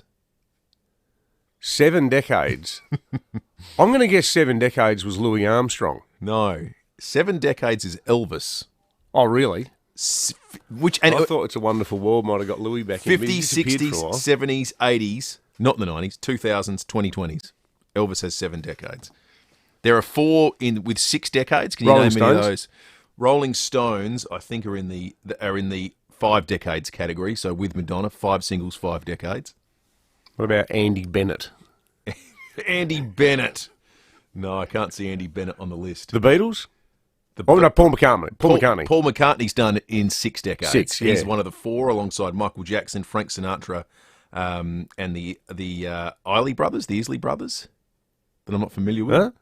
They started in the 50s, so if you're a fan of the brothers, do let us know. The Everly Brothers? No, Isley. Don't know them. Yeah, well, we might have got a listener that can... I'm sure we do have listeners. I'm sure school us. There should be a Japanese word for this. The feeling you have when you're about to get a indignant text from John Blake. Oh, you're the music man. I complete ignorance. 22 minutes after 7. We're going to check traffic and come back with sport in just a moment. Thanks, Will. At Vale Park, 2-car collision to look out for this morning. That's on North East Road at Ascot Avenue. Green Acres, you'll find a crash on Muller Road near Ways Road. Pretty solid delays there. And Regency Park, car broken down on the Rays section of the North-South motorway near Grand Junction Road. That's as you're heading inbound. Quite busy at the moment. South Road at Edwardstown, new works there. And look out for cameras, Fitzroy Terrace, North Adelaide and George Street, Norwood this morning. The Makita battery sale is on this Saturday and Sunday at Toolkit Depot with extra savings when you buy 5 or more batteries. Only at Toolkit Depot, your tax time partner. Adelaide's most accurate traffic on 5AA. 5AA Mornings with Matthew Pantelis. Sarah Gabe, One Nation MP. She is calling for an office for men here in SA. There is one for women. Men die earlier than women, she says in the tweet, yet more money is spent on women's health. Sarah, good morning. Weekday mornings from 9. It's about time that we started to look after our men and deal with these issues. On 1395, Adelaide's 5AA. Don't just send it, ace it. I'm with Chris from ASIC Couriers, an SA family business, doing great things for your business. Thanks, Rowie. Our drivers all undergo intensive training and the ASIC compliance team regularly audit our fleet. Plus, we use the latest satellite technology to track your deliveries. No matter what it is, we can deliver it safely and on time. Visit asiccouriers.com.au. Don't just send it, ace it. Gentlemen, is the urge to pee all the time getting in the way of your everyday life? Caruso's Pee Less to the rescue. Caruso's Pee Less is a unique herbal formula that relieves urinary frequency and helps support healthy bladder and prostate function. So, if you'd like to pee less, try Caruso's Pee Less today. Caruso's Pee Less is made in Australia and comes with a money-back guarantee. Available from leading pharmacies and health stores. Always read the label and follow the directions for use. Good food and great times. That's what's on the menu at the Griffins, a gem of the city's east, overlooking leafy Hindmarsh Square. With 6 versatile and customisable function spaces, let the Griffins function team host a productive work conference or create a memorable celebration lunch. Birthdays, engagements, even weddings, the Griffins Functions team can help you create magical memories. Get to the Griffins for their $20 Griffins burger and beer, wine or softie deal. That's a beef, chicken or veggie burger with a pint, wine or softie for just $20. Available for lunch or dinner 7 days a week. Check out thegriffins.com.au and be sure to follow them on Facebook for all the latest events. Good food and great times at the Griffins, the place to meet in Hindmarsh Square. I'm Kathy Nagel, the Chief Executive of Western Hospital Henley Beach. Many people don't know that they don't need health insurance to be treated in a private hospital. Many procedures are more affordable than you may think, and access to a wide range of specialists and services is just a phone call away. So if you're considering surgery, there are various payment options available, and we can arrange a personal quote. If you have questions about paying for your own procedure in a private hospital, give Western Hospital a call on 8159 1200 to discuss. If you thought it was tricky to source a great end of financial year deal on a new Volkswagen, think again. Mawson Lakes Volkswagen has loaded up on new stock. That's a massive range of new and demo Volkswagens available for delivery right now. Loads of colours, loads of options, plus on-site finance options available. Get in now and secure your new Volkswagen before the end of financial year. Mawson Lakes Volkswagen, just a short drive from the city. Rosanna Mangiarelli here from 7 News. Join me and Will Goodings for Adelaide's leading news hour, 7 News, tonight at 6 o'clock.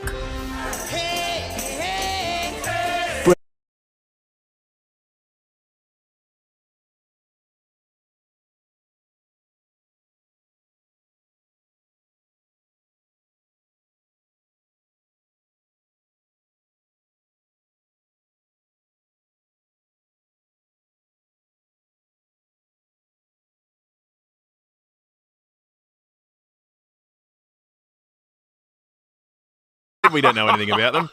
Can someone who's an expert come in and, educate us? Oh, where's Blakey when you need him? 8223 0000. We'll give you something. You can text us too on the Duttons text line. Jane in Northfield has called in. Morning to you, Jane. Good morning, boys. How are you both? We're good, thank you, Jane. That's good. David, this is aimed at you. I think you're worthy of a mitre 10 score this morning. Oh.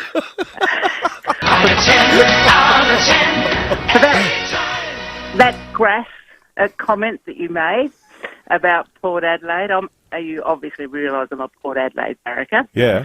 But I think you're worthy of a number 11. Oh. It was over the top, unnecessary, and we will never, ever tear us apart with statements like that. Well, which comment are you referring to, Jay? The one where I'm saying I hope that you win. No, we would support the Crows in the endeavour for them to win. Either way, we like sport. Thank you, Jane. It's not in our blood. Thank you. David floated this crazy theory after the show yesterday. When hell freezes over, you're saying, Jane? Yes. Yeah, just take your foot off the pedal, relax, chill. We're not going to do it. I like the idea that you've recalibrated the Mitre 10 machine so it now goes all the way up to 11. That was excellent, Jane. When you just need one more. Matt Abraham would be proud with Suitably chastened.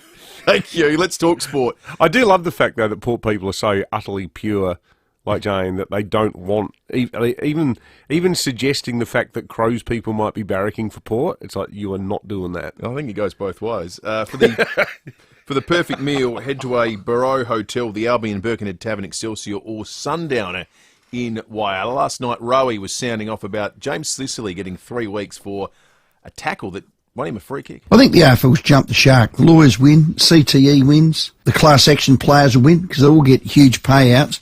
But the game's going to be the biggest loser. And I always talk about the fabric of the game. I'm not going to say it's dead or it's gone, but I think it's stuffed. This has stuffed it. I watched that 10 times in the sport room today because I'm a sport head. Yep. 10 times, frame for frame. It was a desperate time of the game. Hawthorn have won how many games? They're desperate to win. He's the captain. He's just come off the report. He lunged at his opponent and he actually grabbed it. He dived at his opponent, in actual fact. I'm surprised with his strength he could even hold on. And he's actually rolled him over his own body and onto the ground, which you're told to do. He hadn't pinned his arms. Now, at the end, his arm was pinned. Another opponent came charging through. The AFL tribunal didn't have any consideration for that third party. It's a bit like in a car crash. Yeah. There was a bus, a car and a truck. But the truck, don't worry.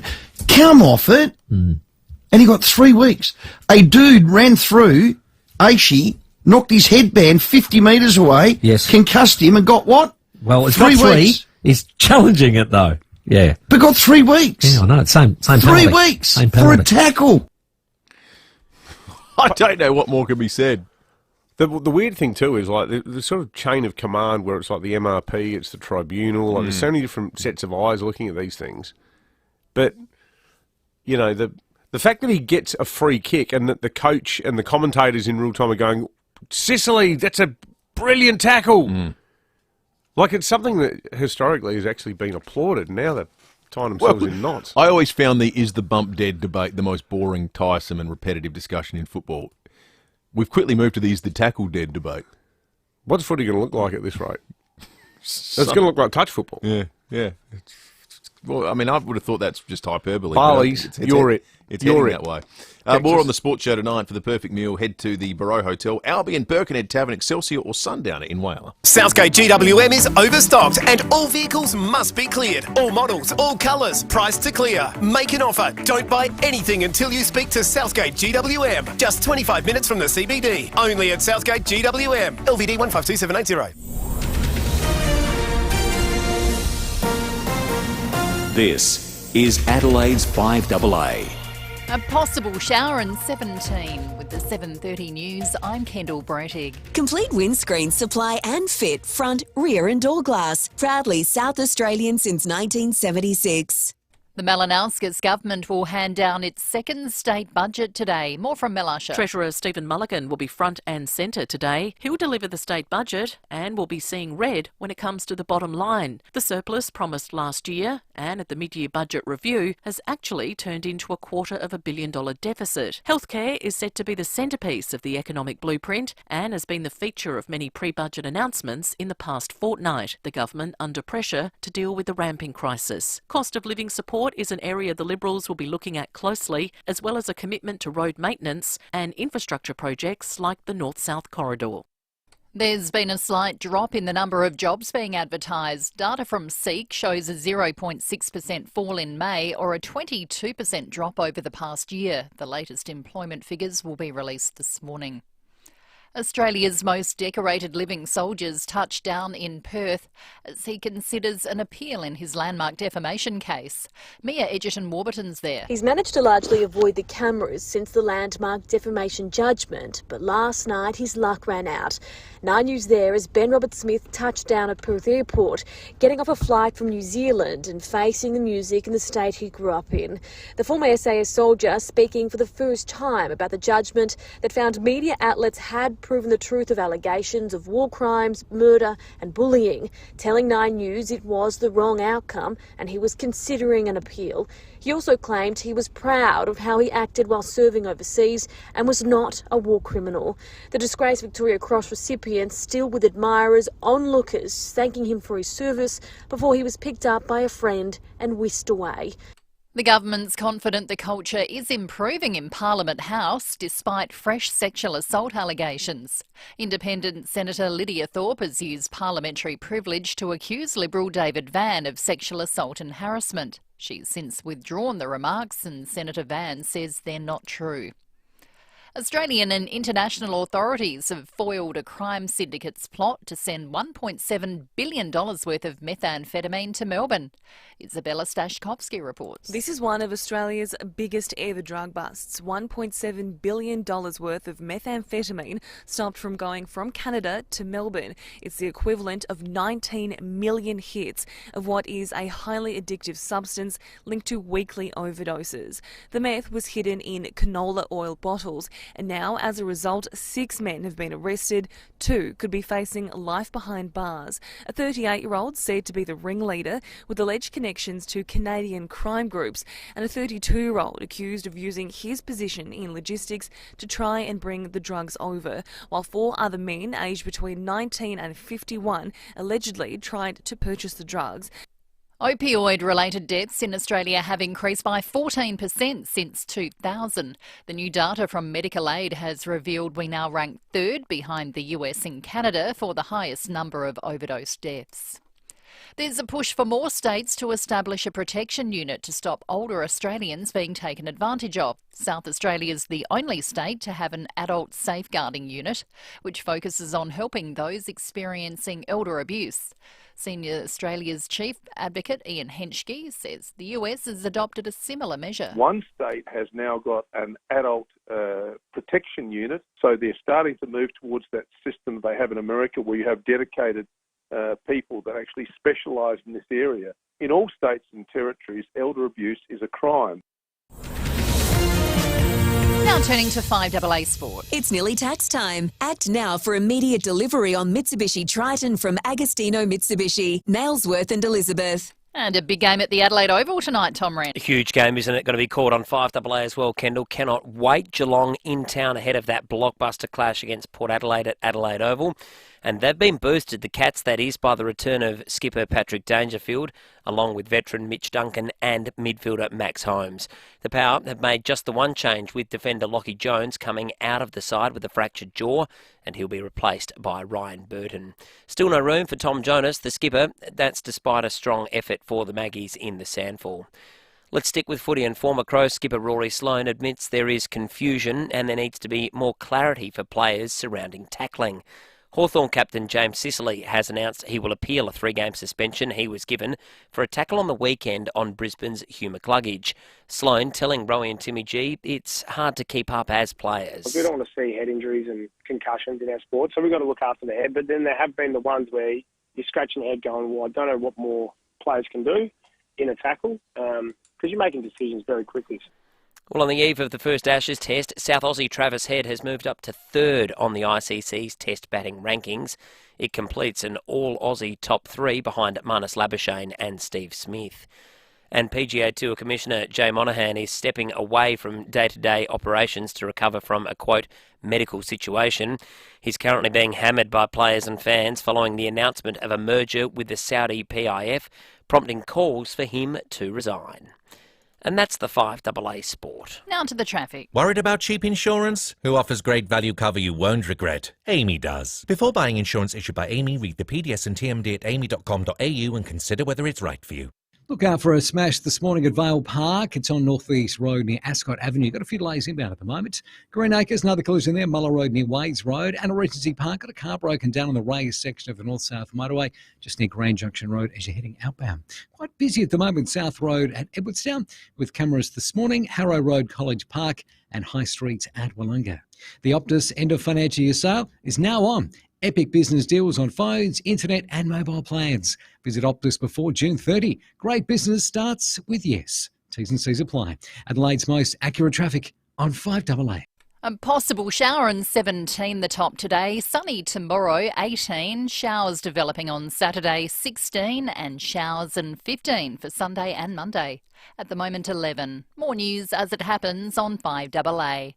APIA is giving you the chance to win a $40,000 energy savings bundle. That's up to $40,000 worth of solar panels, rechargeable batteries and more. Purchase an eligible new APIA comprehensive car or home insurance policy to enter. That's APIA value. APIA is an authorised representative of AAI Limited, the product issuer. Read the PDS before buying insurance. TMD also available. Call for a copy. Competition ends 25th of the 8th of 23. Eligibility criteria and full T&Cs at apia.com.au. Permits ACT TP23/00636 and SAT 23/489 and NSW TP/01324. When you build with Lamar Homes, you'd better start planning your housewarming because it'll be here before you know it. That's right. Lamar Homes have the advantage of moving a lot faster because they never take on too much, which means they can manage their trades and delivery dates much better, so it could be a matter of months before you move in and not years. Plus, right now, when you build with Lamar Homes, they'll throw in a whopping $35,000 to spend on your concreting, landscaping and fencing. Those costs, they can really mount up. So having $35,000 to spend on your concreting, landscaping and fencing is sensational. It's a massive saving, and look, some terms and conditions apply. Check out their website, lamarhomes.com.au. Lamar Homes, here today, home tomorrow and sooner. 5AA Breakfast is streaming live right now. To watch, simply head to 5AA on Facebook or YouTube. Breakfast on 5AA. David Penberthy and Will Goodings. The Cherry Amoda 5. State-of-the-art driving from 33k drive away with immediate delivery. Visit Cherry Glen Osmond. 21 minutes to 8. John Blake not too far away, but if you're watching on the Foodland Supermarkets Facebook and YouTube live stream, you'll note Matt Abraham's in the studio. 5 to 10, out of 10, every time. Matthew Abraham on 5AA Breakfast. Head of another budget lockup. How many state budget lockups is this for you now, Matt? I don't know, 70, 80. No, I don't know. Quite a few. That'll take you back to the Playford era, wouldn't it? Sorry, I was chuckling. Just as Yes. Will was doing that intro, I noticed the coffin containing Silvio Berlusconi. Large crowds in Rome paying tribute to the late Italian president. And it was a funny joke Sando Chilaro made that I saw on the cheap seats last night. Was they had trouble getting the lid on the coffin. Anyway, as you were. He had those... he was going to be my Mitre 10, the current president paying tribute to him in Italian, but there is a sort of a TikTok, some sort of software that converts it to English. and she was talking about his great conviction. I thought, doesn't she mean conviction? Including sex with an underage prostitute, and then his nude bunga parties in his palace. I feel like it's more fertile ground for the Mitre 10 out of 10 in Italy, covering Italian politics. So yes, I don't want to. So lockups. This is the budget lockup. Yeah, you excited, man? Well, it's not your first rodeo, is it? I quite like the budget lockup. Really. That's good. You get peace and quiet for 3 hours. Although you sit there before you really get to read the budget papers, the Treasurer starts speaking. The Treasurer starts speaking, which I find a little bit annoying. I always thought it'd be a good idea to just let people sort of quietly soak it in, have the odd sausage roll and coffee. They sort of don't want you to do that, though. They don't. They want the narrative to get into your brain. Yeah. Okay. It's all about fiscal rectitude this time. Yeah. Horizontal fiscal equalisation. I did put a photo up of things I'm taking into the lockup, because I'll be reporting exclusively for Indaily, including my Spirax notebook. You've gone all out there. 563A. I'll take a laptop in there as well. As somebody suggested, I should take in some augmented reality, the new augmented reality Apple goggles. Oh, so people can enjoy the experience at the same time.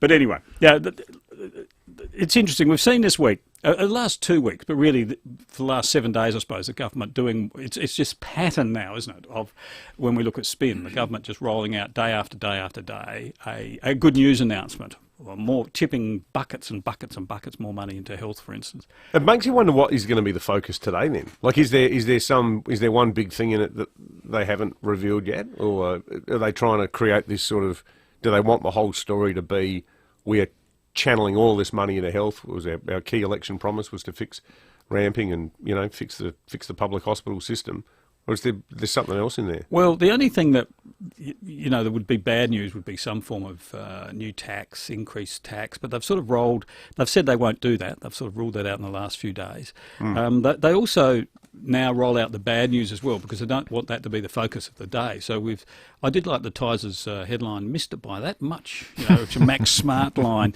where the budget forecast of a $223 million surplus has become a $249 million deficit. So it's $500 million, but what's that within the friends these days? It's within the usual parameters. And they're still projecting a surplus on the operating account in 23-24 will be less than the $353 million, which was a mid-year review. Originally, it was going to be $487 million. I don't know why anyone would trust any of these figures. Why would anybody, after a $500 million turnaround in your projections, why would... In less than 12 months? Yeah, why would anyone trust anything you say about you? Just pick a number. It doesn't really matter. You'll change it in the mid-year review as you get, 6 months in, you start to get the figures coming in from land tax sales and all that sort of stuff. And then you'll change it completely by next year's budget and hope most people have forgotten. Well, what's the history of voters punishing governments for missing their economic projections? Yeah. I don't think it's great. What's the downside? Especially if you're tipping it into health. Now, one thing that won't be in there, Matt, because all these things are commercial in confidence, we're not going to be able to go to, budget paper number 3, special events, and see the full disclosure of everything from Live Golf to the Gather Round to the Sam Smith Sam Smith concert, things which I know were all dear to your heart.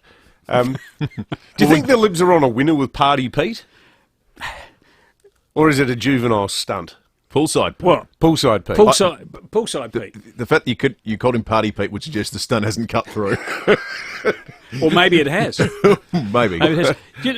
Well, that's the point they're trying to make, isn't it? That he's all good times. He's all circuses and no bread. Well, they already have announced the major events fund's going to be expanding. Yeah. So. I saw Michelle Lensing, who obviously either volunteered or drew the short straw for that. And it's interesting, David Spears wasn't anywhere to be seen around the Poolside Pete sort of Barbie doll type lookalike. But I thought, has your whole career been leading to this point, Michelle? You're like, is this the pinnacle? You've been building up. You entered politics to stand there and do that, Did you, the press release you put out, used the word light-hearted 4 times? Oh, yeah. And it was almost like trying to head off the inevitable criticism that Is this really the best you got? Yeah, you either do it or you don't. Look, I think it was, I suppose, tagged as a Xenophon style stunt. The thing about the Xenophon stunts was that you've got to tap, if you're going to do a stunt, it's got to tap into an established pattern of behaviour. Mm. And I don't think Party Pete or Poolside Pete does that. Because on that very same day announced he's having baby number 4, which to me sort of restricts your partying options a little bit. Oh, yeah. Just ask Will. Will hasn't left the house for a year. Apart from I dragged him into Sleaford Monscon, so that was the first time we left the house. But as you well know, I may not have left anyway. Yeah, that's true. Yeah, the baby just became a convenient alibi for the fact that yes, I'm a recluse. Yeah, I can't. The baby. Oh no, it's colic. It's colic. I can't. Exactly right. I know. So, and I don't actually think he has that reputation as a party. I mean, I know you've got the Sam Smith, you've got Live Golf and that, but certainly things like the Gather Round, they were hugely popular, you know, because they did give the general population of South Australia a chance to party, to have a bit of fun, and I don't think that was unpopular at all. So if totally, and I reckon they're whacking him over the one thing where he's the least vulnerable. In fact, most people I know who have historically been Liberal voters love things like Gather Round, they love things like Live, and you know, that Sunday, I reckon if you did a quick snapshot of an exit poll of everyone leaving the Grange Golf Course on the Sunday, asked them 2 questions. Oh, sorry. Well, a lot of them were, but a lot of them weren't. A lot of them old solid citizens. If you asked them 2 questions, have you voted Liberal all your life? The answer of 90% of them would have said yes. What do you think of Peter Malinowski's question 2? 90% of them would have said bloody excellent. So smash him on ramping. Yeah. Smash him on... But I think that was the imputation they were trying to establish, that this is a guy primarily focused on the good times and not on ramping. But I think so much of the stunt was built around establishing the first part of that narrative that it kind of ignored the second bit, which was it's not so much the partying, it's the absence of solutions to fix problems in healthcare. And that just got totally lost. I think that gets lost. That's right. It does get lost. And well, people aren't stupid. I mean, I think...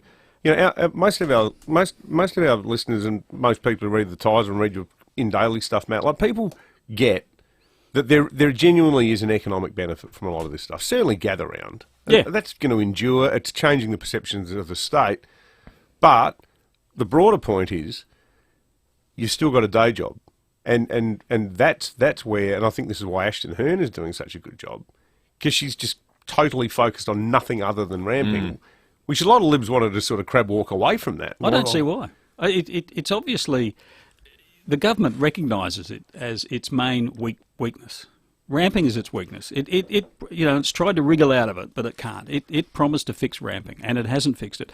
And in this budget, it's tipping, tens, hundreds of millions of dollars into various solutions to try and fix it. So many of those things, the really big items like the ambulance. The hospital ED avoidance centres that they're setting up, and people out. They're all anti-ramping measures. Of course, every one of them is millions and millions and millions of dollars. Yeah. So the government knows that that's its PR problem. It has to fix, not Peter Malinowskis's image of jumping in the pool and having a good time or being a party premier, an image that doesn't resonate. Well, party premiers. I mean, we just had one of them. Yeah. And that's where it did become a negative, where you had Liberals who were running Marshall down. I mean, it was the front page of the Advertiser was that Marshall wasn't focused enough on his actual day job. So that's an example of how it can actually hurt you internally. It can. The problem, though, for the Liberals is this. Peter Malinowskis is remarkably popular premier. Okay. By far, he is the Labor Party's biggest asset. He's their key to 12 years in government if they do. If the cards all continue falling the way they should fall. Okay, he's it. So what do you do as an opposition? You either just sit there and go, "Oh, there's not a lot we can do about it because he's popular and our bloke's not all that popular, so we'll just have to." So you've got to somehow try to do something about that. Now, it was interesting to me because this did come as a bolt from the blue, and it was very unusual for the Libs to come up with a sort of a quirky stunt like that. But I just think it's the wrong way to go. They had a crack at it, but it just doesn't resonate. It won't resonate with people. Well, Xenophon needed to do it and it played his sort of plucky underdog sort of shtick, which was he's a in a political sense. SA Best was a challenger brand, didn't have the big bucks, so he needed to go and stand in the middle of the mall tethered to a sheep or something to get on the news. This is the Liberal Party. Their whole message is meant to be sound economic management, not cardboard cutouts. Well, I do like them, cardboard cutouts, but anyway. But I just don't think they work very well anymore. Let's write some spin. 5 to 10 out of 10 every time. Now, Donald Trump, as we know, he's facing he's facing charges. So he's actually been to court. And then he's told his supporters, so there's two things going on. He's gone to court, and these are quite serious charges. He can get banged up. And people looking at him saying, well, you did take these documents. And these documents, these allegedly contain... Actually, do we need to say allegedly here in Adelaide about Donald Trump? I don't think so. No. He doesn't need another court case. These documents, the boxes of documents, which contain, like, nuclear attack material, documents, probably the codes to... Bit of light reading for the weekend. A bit of light reading. He's now saying, to his supporters, they have my shoes in them, and my clothes, my jumpers, and photographs, thousands of photographs. So people are singing happy birthday to him because it happened on his birthday. And this is how, after he has a big guzzle of water, which he's not that comfortable with drinking water because he's used to Diet Coke, this is how he reflected on the happiness of his birthday. Joe didn't have your mind. Have a drink. It's a little bit cooler than it was, but it's pretty hot out here. Thank you. Happy birthday. Happy birthday. Great birthday. Nice birthday, isn't it? Nice birthday. Wonderful birthday. They were saying happy birthday. I was with Eric and Laura, the kids. Happy birthday, Grandpa. Happy. And I said, oh, great. I just got charged with, they want 400 years approximately. If you add them all up, a fake 400 years. Oh, thank you, darling. That's so nice. It's more like stand-up than anything, isn't it? Can you imagine Donald Trump being your granddad? That'd be hilarious. Oh, what do you do? I mean, I could give him 400 out of 10 for the years he's facing. You want me to? No, that's Jane gave me 11 out of 10 just before 7:30. No, I can't break the rules. 4 out of 10. Good on you, man. Let's check traffic. Thanks, Will. At Vale Park, 2-car collision on North East Road at Ascot Avenue. 2 Wells, 3-car crash there, Port Wakefield Highway and Brooks Road. And Stirling got road damage and slow conditions on the freeway up track near the Stirling ramp after that truck crash yesterday. Busy at the moment, South Road at Edwardstown with cameras this morning, Kangarilla Road, Kangarilla, Main South Road and Wodinga. Absolutely everything is on sale at Freedom. Get huge savings store-wide, including sofas, mattresses, furniture and more. Sale on now only at Freedom. Adelaide's most accurate traffic on 5AA. We told you they'd go quick. Over 70% of tickets in the Hospital Research Foundation Home Lottery have already been sold. Don't miss your chance to win the ultimate $4 million grand prize and live mortgage-free right near the city. With over 70% of tickets already gone, you'd better get yours now. Join the fight. To see full details and get your tickets, visit homelottery.com.au. Licence M14364. Hello, I'm Lynn Andrews. At Lynn Andrews Real Estate, we've seen a lot of change in the property market over the last 50 years, but one thing remains constant: our passion to help people invest in the future, to build strong property portfolios in commercial and residential real estate. Our commitment to property investment over the years means we have a wealth of knowledge to share with you. We are here to help. Visit lynandrews.com.au. If you're looking for exceptional value for money in a new car with all the features, you'll find it in a new or demo Cherry Motor 5 from Cherry Glen Osmond. It's such an impressive motor vehicle. The tech alone in the Cherry Motor 5 is light years ahead of any car in its class. It has all the standard luxuries, including customisable voice commands. This needs to be seen to be believed. You say things like, I'm cold, the Cherry Motor 5 turns up the heat. If you say, geez, it's hot in here, It'll turn down the temperature, and the list goes on. You can make it do all sorts of things. That's all in the standard package of 33,000 drive away with immediate delivery. It's even less for a demo model, and they're available right now as well. Plus, the Chery Motor 5 comes with a 7-year warranty, 5-star safety, and fixed price servicing. Book a test drive. Visit gocherry.com.au or call in to Chery Glen Osmond on Glen Osmond Road next to Formula Honda. It's time to raise the bar. If you're organising an event, anything from a small meeting to a grand gala, you'll know there are many things to consider. So trust the experts at Adelaide Convention Centre to help you elevate your vision. With the support from our team at every stage, you'll be amazed at what can happen in turning each aspect into an unforgettable experience for both you and your guests. Contact our team and discover the magic to elevate your vision at Adelaide Convention Centre. Imagine if everything on your eBay wish list was yours. Nice thought, isn't it? This end of financial year, eBay is turning your want list into your got list with 20% off millions of items. See ebay.com.au. T's and C's apply. Limited time only. 5AA Breakfast is streaming live right now. To watch, simply head to 5AA on Facebook or YouTube. Breakfast on 5AA. David Penberthy and Will Goodings. Save even more on a low mileage demo Chery Motor 5 now at Chery Glen Osmond. Go Chery. Looks a little gloomy out there at the moment, but gee, we had some beautiful pictures of sunrises come through on the Dutton's text line just a moment ago. What a sunrise, says Pam on the Foodland Supermarkets Facebook and YouTube live stream. John sent us a great picture down at Port Adelaide for his morning constitutional, and that picture looks magnificent. Mick sent us one in as well. Lou, thanks to all of you budding photographers out there for what was a magnificent and beautiful sunrise today. Wonderful pics all. Let's hear from Wallace Fogg, thanks to Aussie Fast Transport Solutions, Interstate Freight Distribution, Warehousing and Local Adelaide Couriers. Call Aussie Fast, 13 13 64. Now, the latest news with Wallace Fogg. Good morning, early risers. This is Wallace Fogg with another 5AA News Update.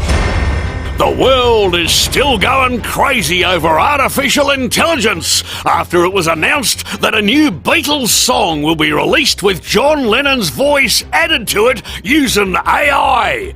It's been called a shock announcement, and people everywhere are debating whether AI should be used to artificially recreate John Lennon's voice. It's an outrage! Well, it's not an outrage, it's a beat-up. It's probably the biggest beat-up since Al Gore told us the polar bears are all drowning. AI is simply being used to extract John Lennon's real voice from an old recording so they can use it in a new recording. Artificial intelligence software simply removed the piano accompaniment so they were left with a clean John Lennon. Here, for instance, is John Lennon extracted from Lucy in the Sky. Picture yourself in a boat on a river with tangerine trees and marmalade skies. And what about Imagine with no piano? Imagine there's no heaven. Sees if you try. How about we extract all 4 Beatles from one of their hit songs? Wouldn't that be fun? Help me if you can, I'm feeling down. And I do appreciate you being round. Help me get my feet back on the ground. Won't you please, please help me? Now, the fact is, I did all that at home on a laptop using AI software, which, by the way, hasn't locked me in the house and threatened to take over the world. It can't even cook dinner, so settle the hell down. In other news, organisers of the Garden of Unearthlies and Gluttony will not commit to being in the parklands until the Adelaide City Council reconsiders its rising fees and charges. This could mean the Garden and Gluttony move to another venue, which may be further out of town, meaning the City Council will again show its prowess at making the city as boring as a council meeting. Lord Mayor Jane Lomax Smith said that the cautious reintroduction of fees and charges for businesses is necessary for COVID budget repair, as she showed off her prowess for impersonating a broken record. COVID budget repair. Fees and charges. Lomax Smith. That's the news for this Thursday. I'm Wallace Fogg. More 5AA news coming up at 8 o'clock, or as close as we can get.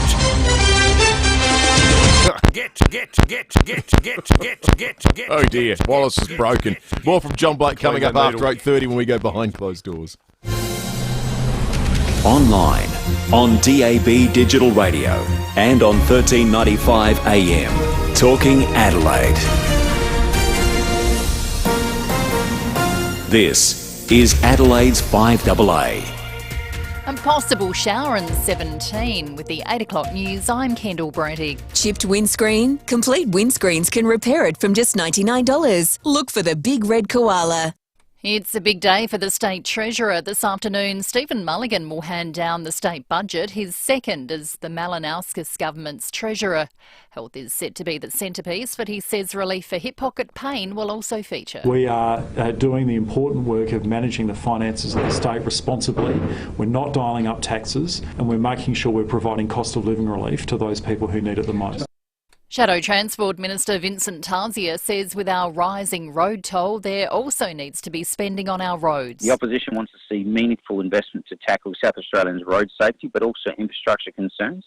Last month it was revealed that the road maintenance backlog across the state had reached a staggering $3 billion under the Malinowskis Labor government. There's been a small drop in the number of jobs being advertised in the month of May. The data from SEEK shows a 22% fall in job ads nationally since the start of the year. The latest employment figures will be released this morning. Federal politician Lydia Thorpe is preparing to make another statement to the Senate in the wake of sexual assault allegations. Senator Thorpe used parliamentary privilege to accuse Liberal David Van of assaulting and harassing her. She later withdrew the remarks and Senator Van has emphatically denied them. One Nation leader Pauline Hanson says any complaints of this nature should be taken to police. There's privilege on the floor of Parliament. People can say anything they want to and it can't be used outside unless they say the same allegations outside. If anyone has any issue, then take it directly to the police and let them deal with it, not on the floor of Parliament. Ben Robert-Smith says he's devastated at the result of a defamation case which found he was involved in war crimes, murder and bullying. Australia's most decorated living soldier's now facing a new investigation into his potential involvement in the execution of Afghan captives.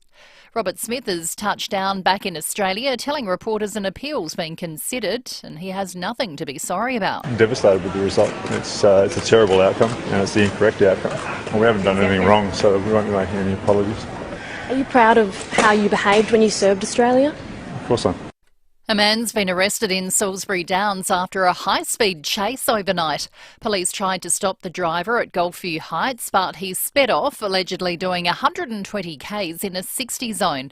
Polair followed the ute from above before the driver dumped it and got into a black Holden sedan at Angle Vale. Senior Constable Kate Dawson says the car was eventually spiked on Bridge Road. The car continued driving through Parafield Gardens and Mawson Lakes before it headed north on the Salisbury Highway, but actually lost control and crashed into a tree. And here we had our Star Group officers waiting and they pounced on the driver, placing the 27-year-old Salisbury man under arrest. So he was searched and police allegedly located a small amount of illicit drugs on him, knuckle dusters and an extendable baton. He'll face court today on a range of charges. Police have prevented a large shipment of drugs reaching our shores. The methamphetamine, worth $1.7 billion, was allegedly hidden inside canola oil bottles. 6 people have been arrested and charged, accused of being connected to a criminal syndicate. At least 79 people have been killed and hundreds more are feared missing in the deadliest migrant shipwreck off Greece this year. The vessel reportedly set sail for Libya. It's believed there were more than 500 people on board. New data suggests 1 in 3 high school maths teachers isn't properly trained in the subject. The survey by the Australian Institute for Teaching and School Leadership also found 44% of teachers taking tech subjects don't hold specialised qualifications. Education expert Adam Voigt concedes maths has always been hard to teach. Maths is hard. And thinking mathematically means that you need to learn how to struggle through some really difficult concepts. And if kids don't see the relevance of it, and if kids sort of don't want to do the struggle to be able to get good at being able to think mathematically, then their motivation levels are lower. That's one of those things that as a teacher, it's hard to make calculus really entertaining. Now turning to 5AA Sport. It's nearly tax time. Act now for immediate delivery on Mitsubishi Triton from Agostino Mitsubishi, Nailsworth and Elizabeth. Here's Tom Wren. Thank you, Kendall. Port Adelaide will be looking to extend its club record 10-game winning streak when they host Geelong at Adelaide Oval tonight. Ryan Burton comes in for the injured Lockie Jones, while the Cats regain captain Patrick Dangerfield, Mitch Duncan and Max Holmes. Well, Australia has become the first nation since 1984 to dominate the top three places on the ICC Test batting rankings. Number one, Marnus Labuschagne, is joined by Steve Smith and Travis Head on the eve of the first Ashes Test at Edgbaston. Former white ball captain Aaron Finch has told Channel 9's Today Show it's going to be a cracking series with both teams in form. The way that England are playing at the moment, they're playing so aggressive that they'll put a lot of pressure on Australia. But yeah, that World Test Championship was a really key part, I think, of Australia's build-up. The Socceroos will take on World Cup champions Argentina tonight in a friendly in Beijing. Manager Graham Arnold is set to give plenty of opportunities, with rising stars Jordan Boss and Aidan O'Neill set to start. Meantime, Croatia is through to the Nations League final after beating the Netherlands in extra time 4-2 in their semi-final clash this morning. The other semi will be played between Spain and Italy tomorrow morning, our time. The US Open begins tonight, our time, in LA, with 7 Aussies in action, including Jason Day, Adam Scott and Minwoo Lee. American Scotty Scheffler is the favourite to win the third major of the year. To tennis, and Aussie Chris O'Connell is through to the quarterfinals of the Stuttgart Open. That's after a straight sets win against Italy's Lorenzo Sonego. Meantime, at the Dutch Open, great news for Aussie Rinky Hijikata, moving into the quarterfinals after coming from a set down to beat Swiss Marc-Andre Hussler in 3 sets. And another lay day has been called at the El Salvador Surf Pro, with finals day to potentially be called on late tonight. And that's the 5AA Sport. Now to the traffic. Worried about cheap insurance? Who offers great value cover you won't regret? Amy does. Before buying insurance issued by Amy, read the PDS and TMD at amy.com.au and consider whether it's right for you. Look out for a 3-car smash at Two Worlds. At the moment, it's on the Port Wakefield Highway near Brooks Road. Stirling road damage following that truck crash yesterday. It's on the freeway up track near the Stirling exit. Speeds are down to 80 k's. Busy at the moment, South Road to Edwardstown. Slow for works at Salisbury North, Woodloo Corner Road near Happy Home Drive.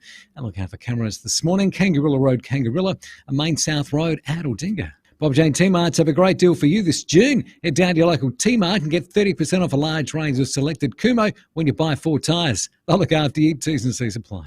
Adelaide's most accurate traffic on 5AA. To the weather, a possible shower on 17, sunny tomorrow 18, showers developing on Saturday 16 and showers and 15 for Sunday. At the moment 11. More news as it happens on 5AA. Speak with One Solution and they'll tell you cybercrime is not a big business problem, a government problem or a small enterprise problem. It's everyone's problem. Ransomware, malware and adware remain the #1 threat. One call to One Solution will put your business in a safe place. It's the smartest, most cost-effective business decision you'll ever make.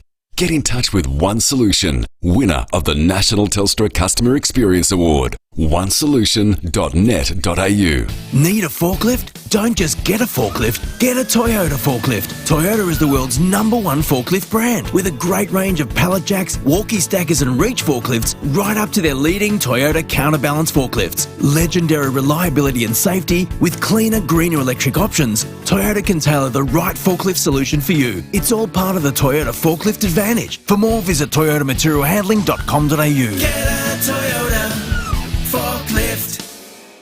It isn't waste until you waste it. That's the catch cry from an amazing company called Eco Waste Solutions. Eco Waste Solutions is a hard waste recycling facility, not a dump, located at Williston. They'll take everything except hazardous waste and food scraps. They'll take your waste bricks, your mattresses, tyres, soil, timber, steel, concrete and more. Plus, if you pre-sort your load, you'll receive a 50% discount on disposal fees. Google Eco Waste Solutions Williston for more. Breakfast on 5AA.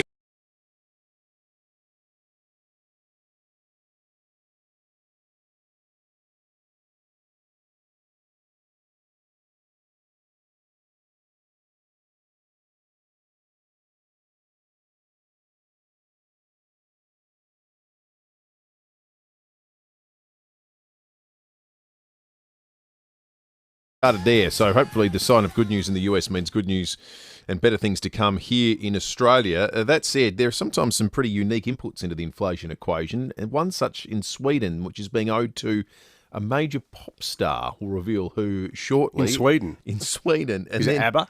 It's not ABBA, no. Is it Aqua? It's not Aqua either.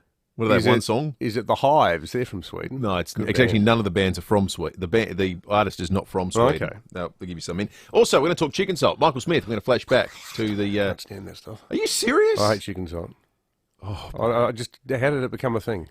Because What's it's wrong delicious. with normal salt? That's right. What's in chicken I salt? don't care. How does It's it taste like excellent. chicken? I couldn't care. I don't... None of these... Is it ground up powdered chickens are in it? I don't... None of this... Or is it synthetic I chicken don't flavouring? devote any brain power to caring about those things. All I know is it tastes excellent. Seriously? It troubles me, chicken salt. Bert, you woke up... What happened to you overnight?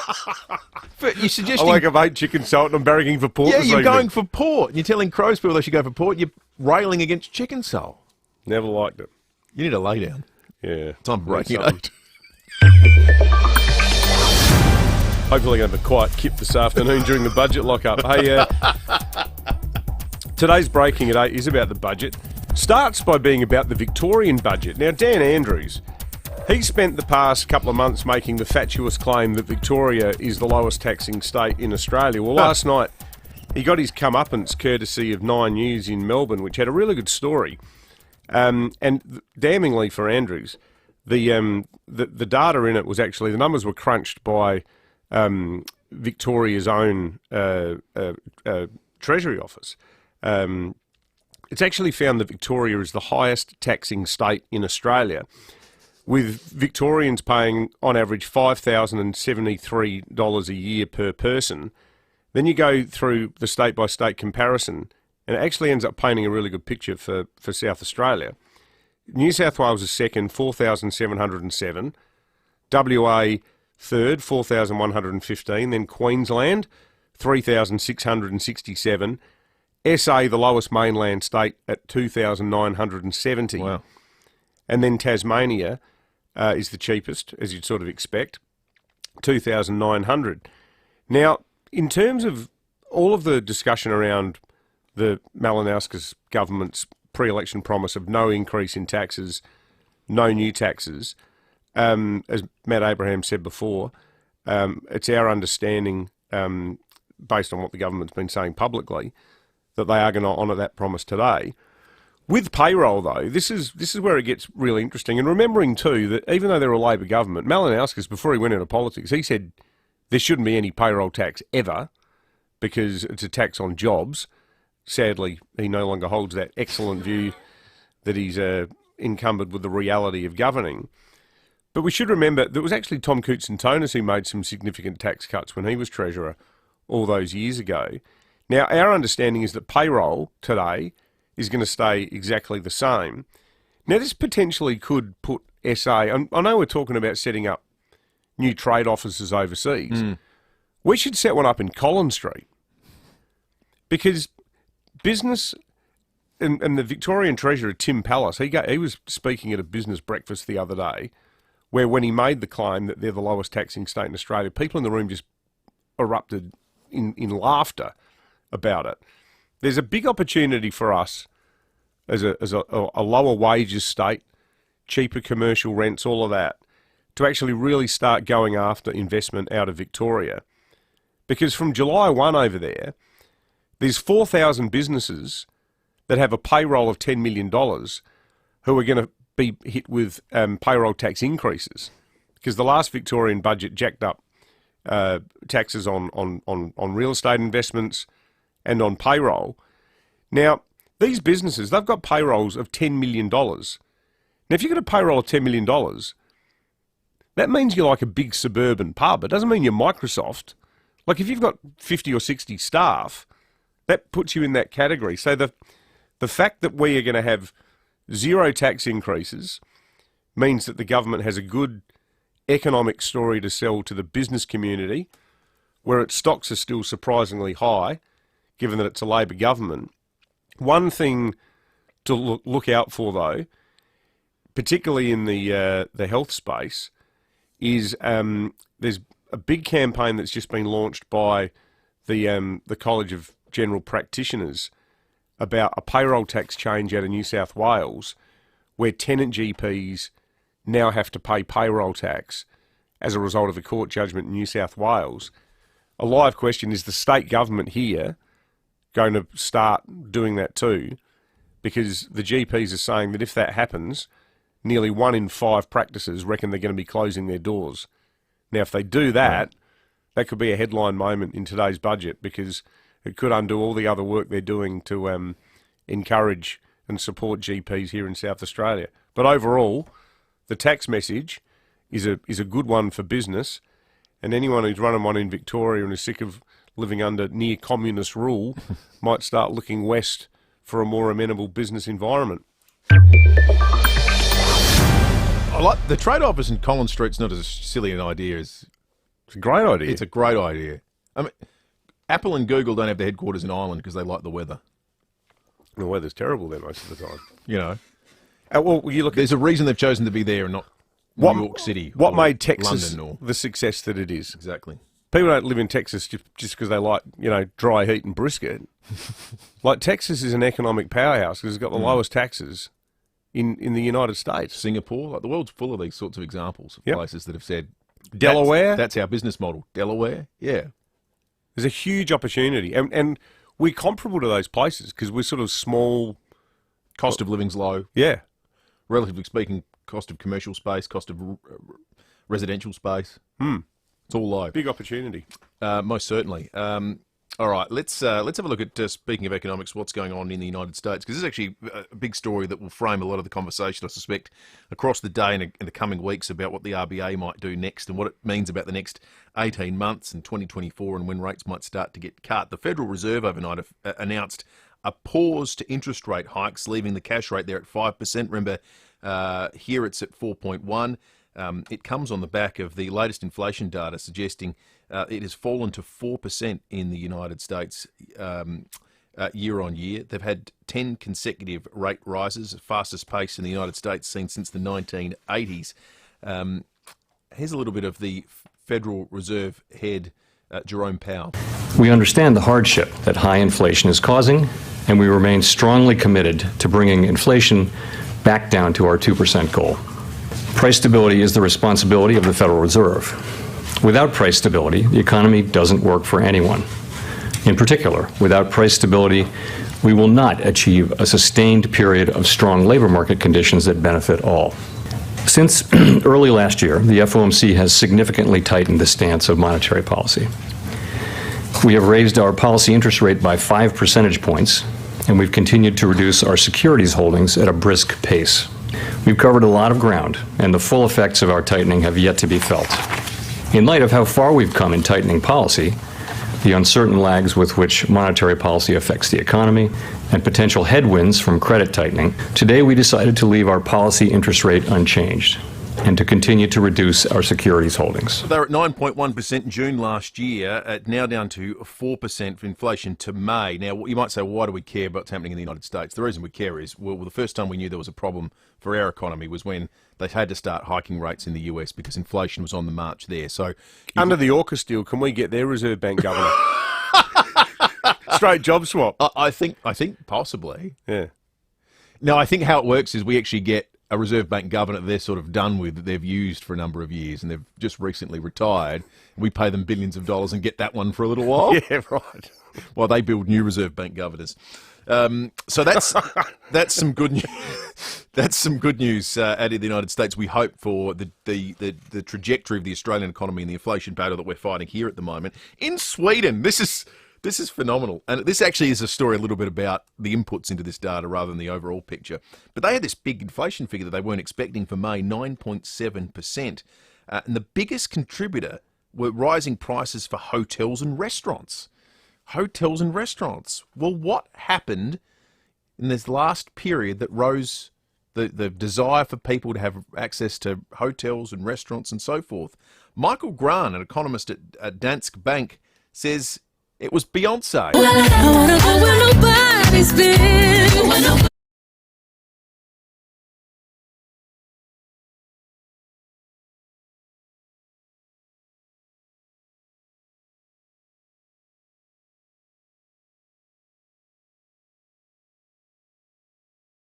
high inflation figure is not entirely her, but the things that feed into it, like how easy it is to get a hotel room, prices have been able to be jacked for a period of time, people are spending on recreational things has gone up.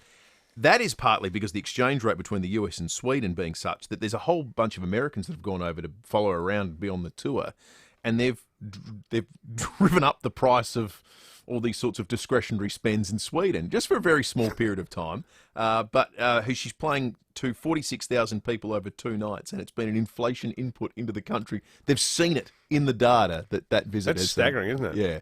Again, it's not. It reminds me of It's in the marginal, past, but it's observable. There's been times where our inflation rate has been affected by Qantas buying like 3 planes. Mm. You know, there's things like that. There's one little outlier that can people. What's that funny little blip there? So that's just Beyonce. That was Beyonce when she visited. She's not coming here, is she? Let's hope not.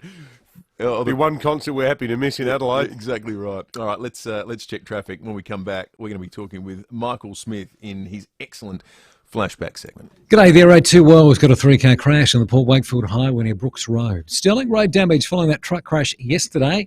That's on the freeway, up track near the Stirling ramp, speeds it down to 80. That's pretty slow at the moment. Quite busy at the moment. South Road at Edwardstown, also Aleph Road at St Mary's, with cameras to look out for Old Coach Road, Maslin Beach, and Osmond Terrace at Norwood.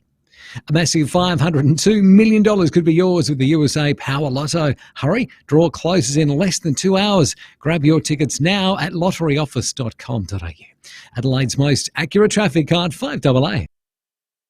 We told you they'd go quick. Over 70% of tickets in the Hospital Research Foundation Home Lottery have already been sold. Don't miss your chance to win the ultimate $4 million grand prize and live mortgage-free right near the city. With over 70% of tickets already gone, you'd better get yours now. Join the fight. To see full details and get your tickets, visit homelottery.com.au. Licence M14364. If you need to fix your pipes, call Precise. Call Precise. If your toilet's blocking up, call Precise. Call Precise. If your lights aren't turning on, or your hot water is gone, or a plumber or an electrician, call Precise. Precise. Precise Plumbing and Electrical. Call 1300 700 200. That's 1300 700 200. For fixed price services, call Precise. For a plumber or an electrician, call Precise. Call Precise. Speak with One Solution and they'll tell you cybercrime is not a big business problem, a government problem, or a small enterprise problem. It's everyone's problem. Ransomware, malware, and adware remain the #1 threat. One call to One Solution will put your business in a safe place. It's the smartest, most cost-effective business decision you'll ever make. Get in touch with One Solution, winner of the National Telstra Customer Experience Award. onesolution.net.au. Rediscover the joy of driving with Honda's latest mid-sized SUV, the stunning Honda ZR-V. Available now from Formula Honda, Modbury or Glen Osmond. Striking and sporty on the outside, sophisticated and refined on the inside. The Honda ZR-V is comfortably spacious and practical, and packed with intuitive tech, making every drive a dream. The all-new Honda ZR-V at Formula Honda. Test drive today from our 2 locations, Modbury or Glen Osmond. Rosanna Mangiarelli here from 7 News. Join me and Will Goodings for Adelaide's leading news hour, 7 News, tonight at 6 o'clock. Breakfast on 5AA. David Penberthy and Will Goodings. Save even more on a low mileage demo Cherry and Motor 5 now at Cherry Glen Osmond. Go Cherry.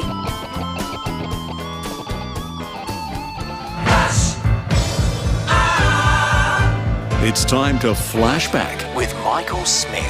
Flashback that's already carried controversy here in the studio because, Michael, you're flashing back to the history of chicken salt. Now, the very recent history of this program would suggest David Penberthy, not a big chicken salt advocate. Good morning to you.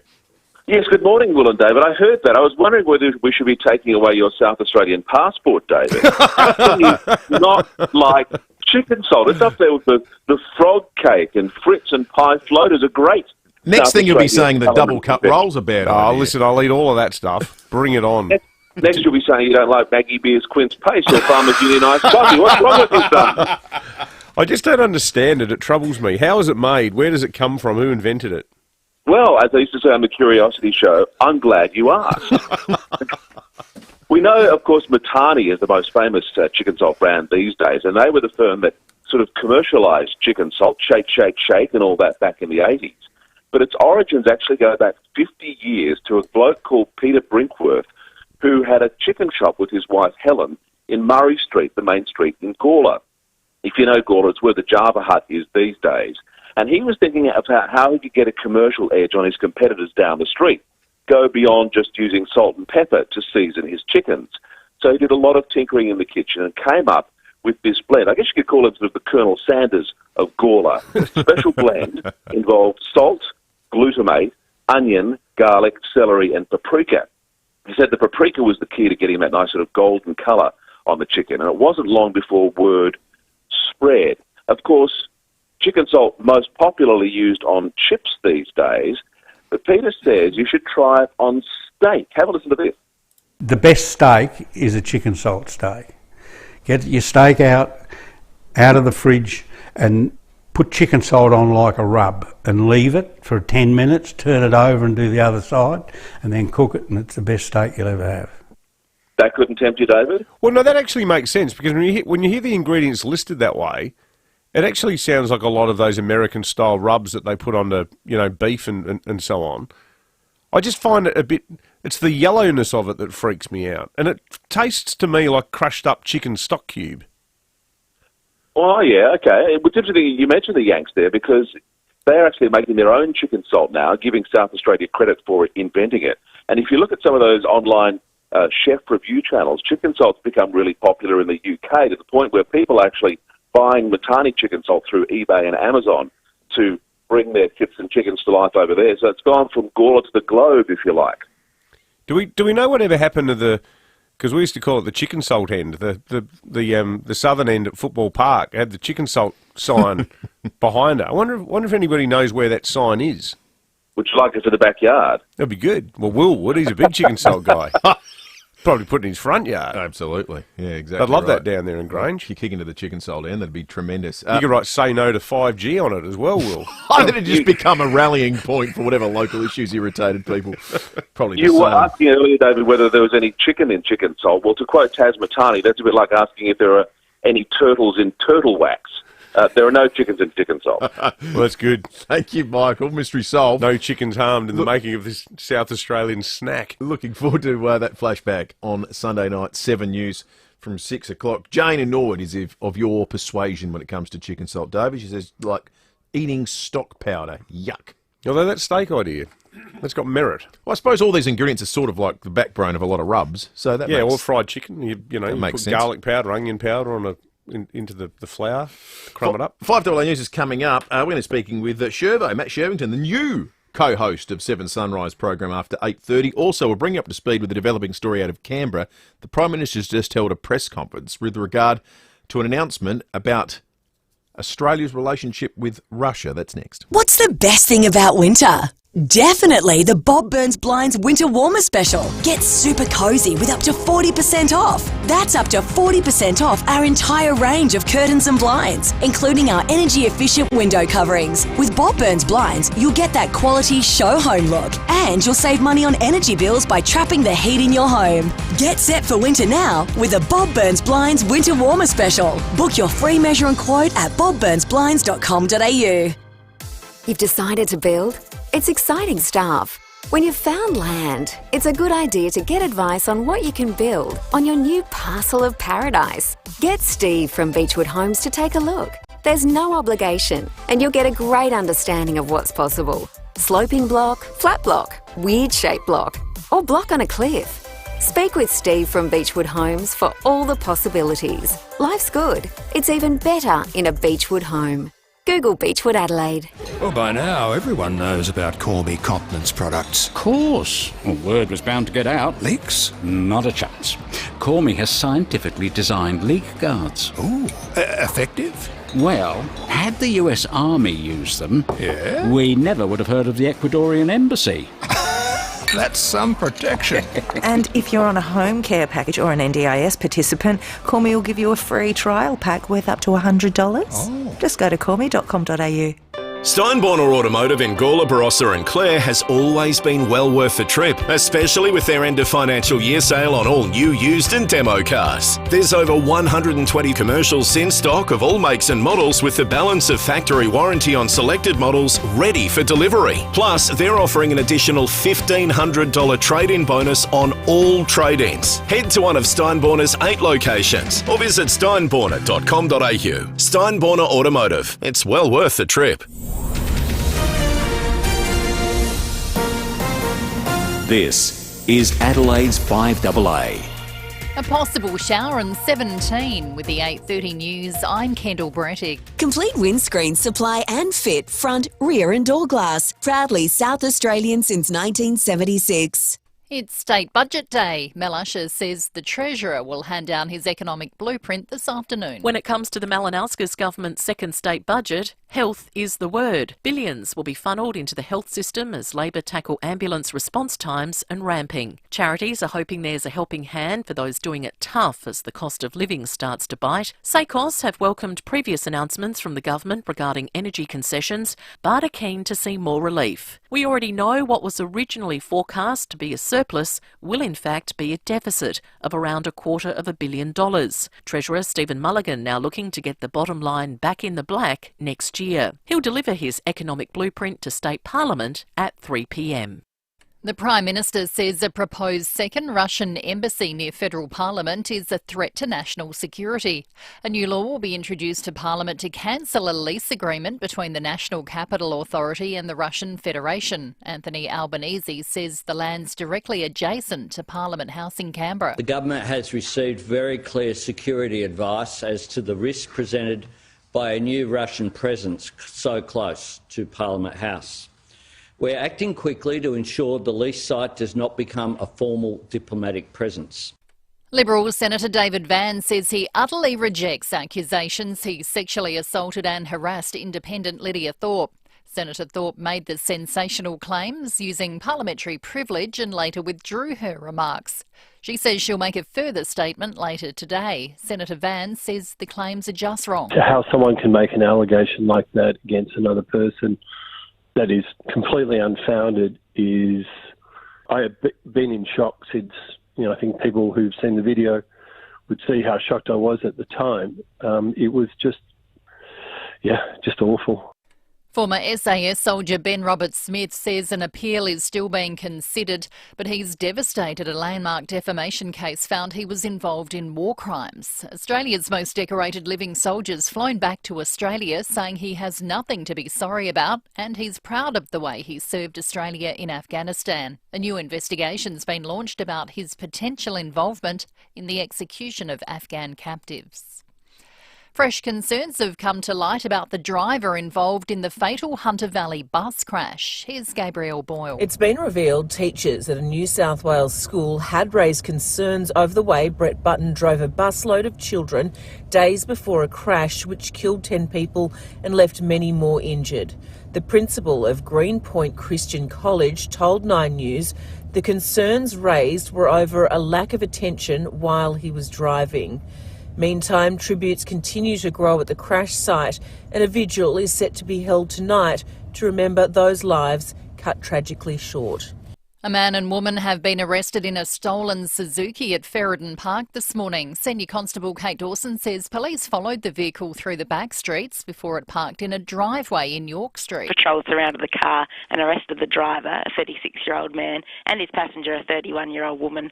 So they've both been charged with illegal use of motor vehicle, and checks revealed that man was also disqualified from driving.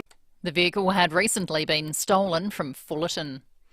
Hundreds of transport workers will converge on Aldi stores around the country today, demanding the supermarket giant makes supply chains safer. TWU Assistant National Secretary Nick McIntosh says they want Aldi to follow Woolies and Coles by signing an accountability charter. In order to ensure that their supply chain is fair, is transparent, and transport operators and transport workers get a fair go, earn a fair profit and wage, so that they don't have to take risks. Here in Adelaide, workers will rally outside the Aldi Distribution Centre at Regency Park from 11 a.m.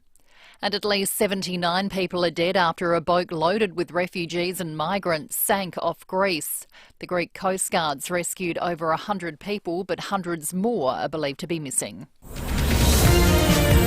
Now turning to 5AA Sport. It's nearly tax time. Act now for immediate delivery on Mitsubishi Triton from Agostino Mitsubishi, Nailsworth and Elizabeth. Here's Tom Wren. Thank you, Kendall. Geelong will be out to stop in-form Port Adelaide duo Connor Rosie and Zach Butters when the two sides clash at Adelaide Oval tonight. The Power has won their past 10 games in a row while the Cats are coming off a bye.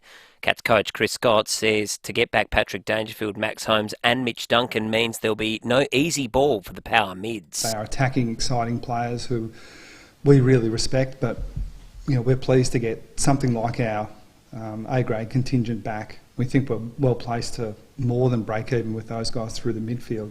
Let's go to cricket. Stuart Broad will reignite his Ashes rivalry with Dave Warner starting tomorrow night at Edgbaston after England picked Broad over quick Mark Wood for the series opener. For the Aussies, Josh Hazlewood has declared himself fit, but former white ball captain Aaron Finch expects Scott Boland to keep his spot in the side. I think that Josh Hazlewood will probably miss the first test just to allow him enough time to recover. Yes, fully fit, but he's had a lot of niggles in the past. He's missed a lot of cricket over the last 2 years. So I think if they just take the conservative approach with him, go with the same 11 that they went into the World Test Championship, I don't see an issue with that. Kaylee McEwen's global dominance in the 100-metre backstroke has continued, recording the fastest time of the season at the World Championship trials in Melbourne overnight. And the Las Vegas Golden Knights are the Stanley Cup champions after smashing the Florida Panthers 9-3 to clinch the title. And that's the 5AA Sport. Now to the traffic. Worried about cheap insurance? Who offers great value cover you won't regret? Amy does. Before buying insurance issued by Amy, read the PDS and TMD at amy.com.au and consider whether it's right for you. At Two Wells, there's a three-car crash on the Port Wakefield Highway near Brooks Road. Sterling Road damage there following a crash yesterday involving that truck. It's on the freeway up track near the Sterling ramp, speeds it out to 80 k's. Quite busy at the moment. South Road at Edwardstown, also Muller Road at Greenacres busy.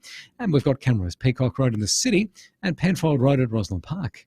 Business ideas flowing. Feels like your business is growing. NAB Business Lending offers flexible finance for big ambitions. Search NAB Business Lending, T's and C's, fees, charges and lending criteria apply. Adelaide's most accurate traffic on 5AA. To the weather, a possible shower and 17, sunny tomorrow 18, showers developing on Saturday 16 and showers and 15 for Sunday. Right now 11. More news as it happens on 5AA. At Anderson Solicitors, putting people first is second nature. No matter who you are or what your problem is, we are committed to helping find the right solution for you every time. With locations across the state, whether you need help with family law, commercial law, wills and estates or personal injury claims, talk to Andersons today. Visit andersons.com.au or phone 8238 6666. Anderson Solicitors. People first in every case. 5AA Breakfast is streaming live right now. To watch, simply head to 5AA on Facebook or YouTube.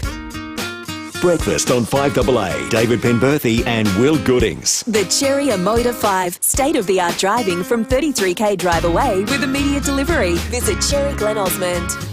22 minutes to 9. Matt Shervington's going to join us very shortly on the program. David Koch, the former host of Sunrise, has been a regular on the show. Chat with Shervo about filling the biggest shoes in television. That is coming up in just a moment. We've also got a double pass to the new Indiana Jones movie to give away at the Capri Cinema, 7 o'clock, July 5th, supported by MGK Accountants and the Sammy D Foundation. We're going to hear from the Prime Minister, who conducted a press conference just a moment ago in a second. But yesterday he was on Nova in Perth and was talking about music that he likes that he's not afraid to declare. And one he mentioned was pretty close to your heart, David. It's gonna be all right.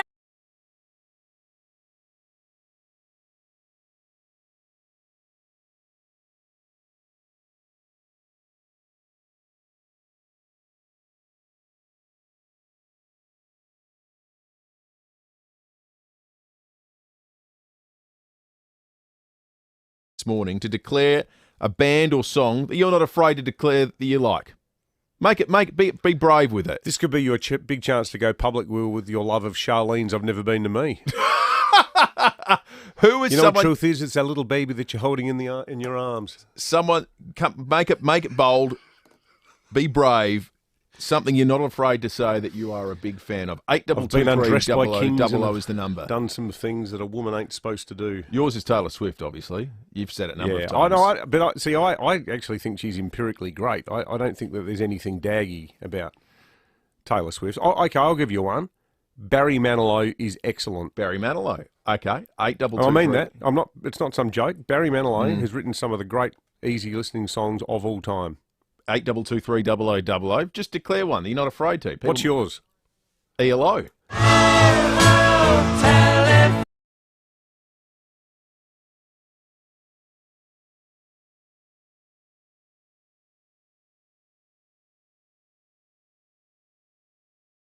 Ready too. Yeah. What about that? You That's carry that everywhere, do you? I do. I've been waiting to be asked. It's only taken It's 8 9 years. Is it 9 years? Yeah, something like that. Sue in Mylor has called in. Morning to you, Sue. Morning, guys. Okay. I'm a Barry Manilow fan. Well, good on you, Sue. And I still love Barry, and I always have, and I always will. Good on you, Sue. We said it with conviction as well. You know, in all seriousness, quite sad and a little bit sort of funny. He cancelled his Australian tour because of the Queensland floods. That was the last time he was going to come, and he was worried that he might drown. Clearly not a big geographer. No, Barry, given big he was country, playing in Australia. Sydney and Melbourne. Brett in Noarlunga. Is that true? Yeah. Brett in Noarlunga Downs, good morning. Good morning, fellas. Mine is Demis Roussos. Oh, yeah, the big Greek guy. Thank you, Brett. Let's He had go some to good clothes, that bloke. Olwen, good morning. Good morning. Who's yours, Owen? Air Supply. Oh, great pick. Excellent. Air Supply are in the same category as Barry Manilow. Yes, a most much definitely. maligned, excellent, easy listening band. They played, my wife and I went and saw them at the Thebby a few years ago. All Out of Love, I'm So Lost Without You. Mark in Parafield Gardens, good morning. What do you Yeah, morning, fellas. No, I'm not going for any of that wussy stuff. Give me Black Sabbath, fairies wear boots any day. Sabbath? Yeah, but Mark, They're kind of cool, though. There's nothing shameful about no one's ever laughed at you for liking Black Sabbath, have they? No. Well, that's the whole point of what we're doing Can you here, give Mark. can you give us a little bit of War Pigs on air, though, Mark? No, mate. No. Mark, we're not asking for the cool thing you liked. That's right. James in Tranmere, good morning. Good morning. Bread. Bread? No, I'm not really familiar with bread. What did bread do? Oh, they were very crusty. Crusty bread. James, Make it with you. James, Want to make it with you? Make it with you. Oh, yeah, okay. Ringing a bell for you now? Yeah. All right, let's go to Lenny in Walkley Heights. Good morning, Lenny. G'day, fellas. The Carpenters. Yes. Another good Absolutely band. The most divine singing voice ever, Karen Carpenter. Someone should make a movie of her life. Like, it's so sad the way she died. But her and her brother, he became addicted to painkillers, and part of it he attributed it to the fact that they never got any mainstream acceptance. They were always treated as like some naff Ponzi band, but they were such good songwriters. John has really captured the essence of this conversation on the Duttons text line. Big fan of the Venga Boys. There you go. Thank you, John. Diane. We like the party. We like the disco sound. I think so. Yeah. Diane, good Yes. morning. Good morning. What's yours, Diane? My artist is Michael Bublé, who's in Adelaide at the moment. Have you seen him, Diane? Of course. Chris Jarmer cooked him lunch course. yesterday. Really? He went to Jarmer's. What did he order? Don't know. Probably Hopefully one of the schnitzels. classic schnitzel. Rebecca in Dover Gardens, good morning. Howdy, how you going? Good, thank you. I'm going to sing to you who I like. Okay. Okay. Daryl Garth, Tony 2, Sherbet, Sherbet are the best you see. Sherbets.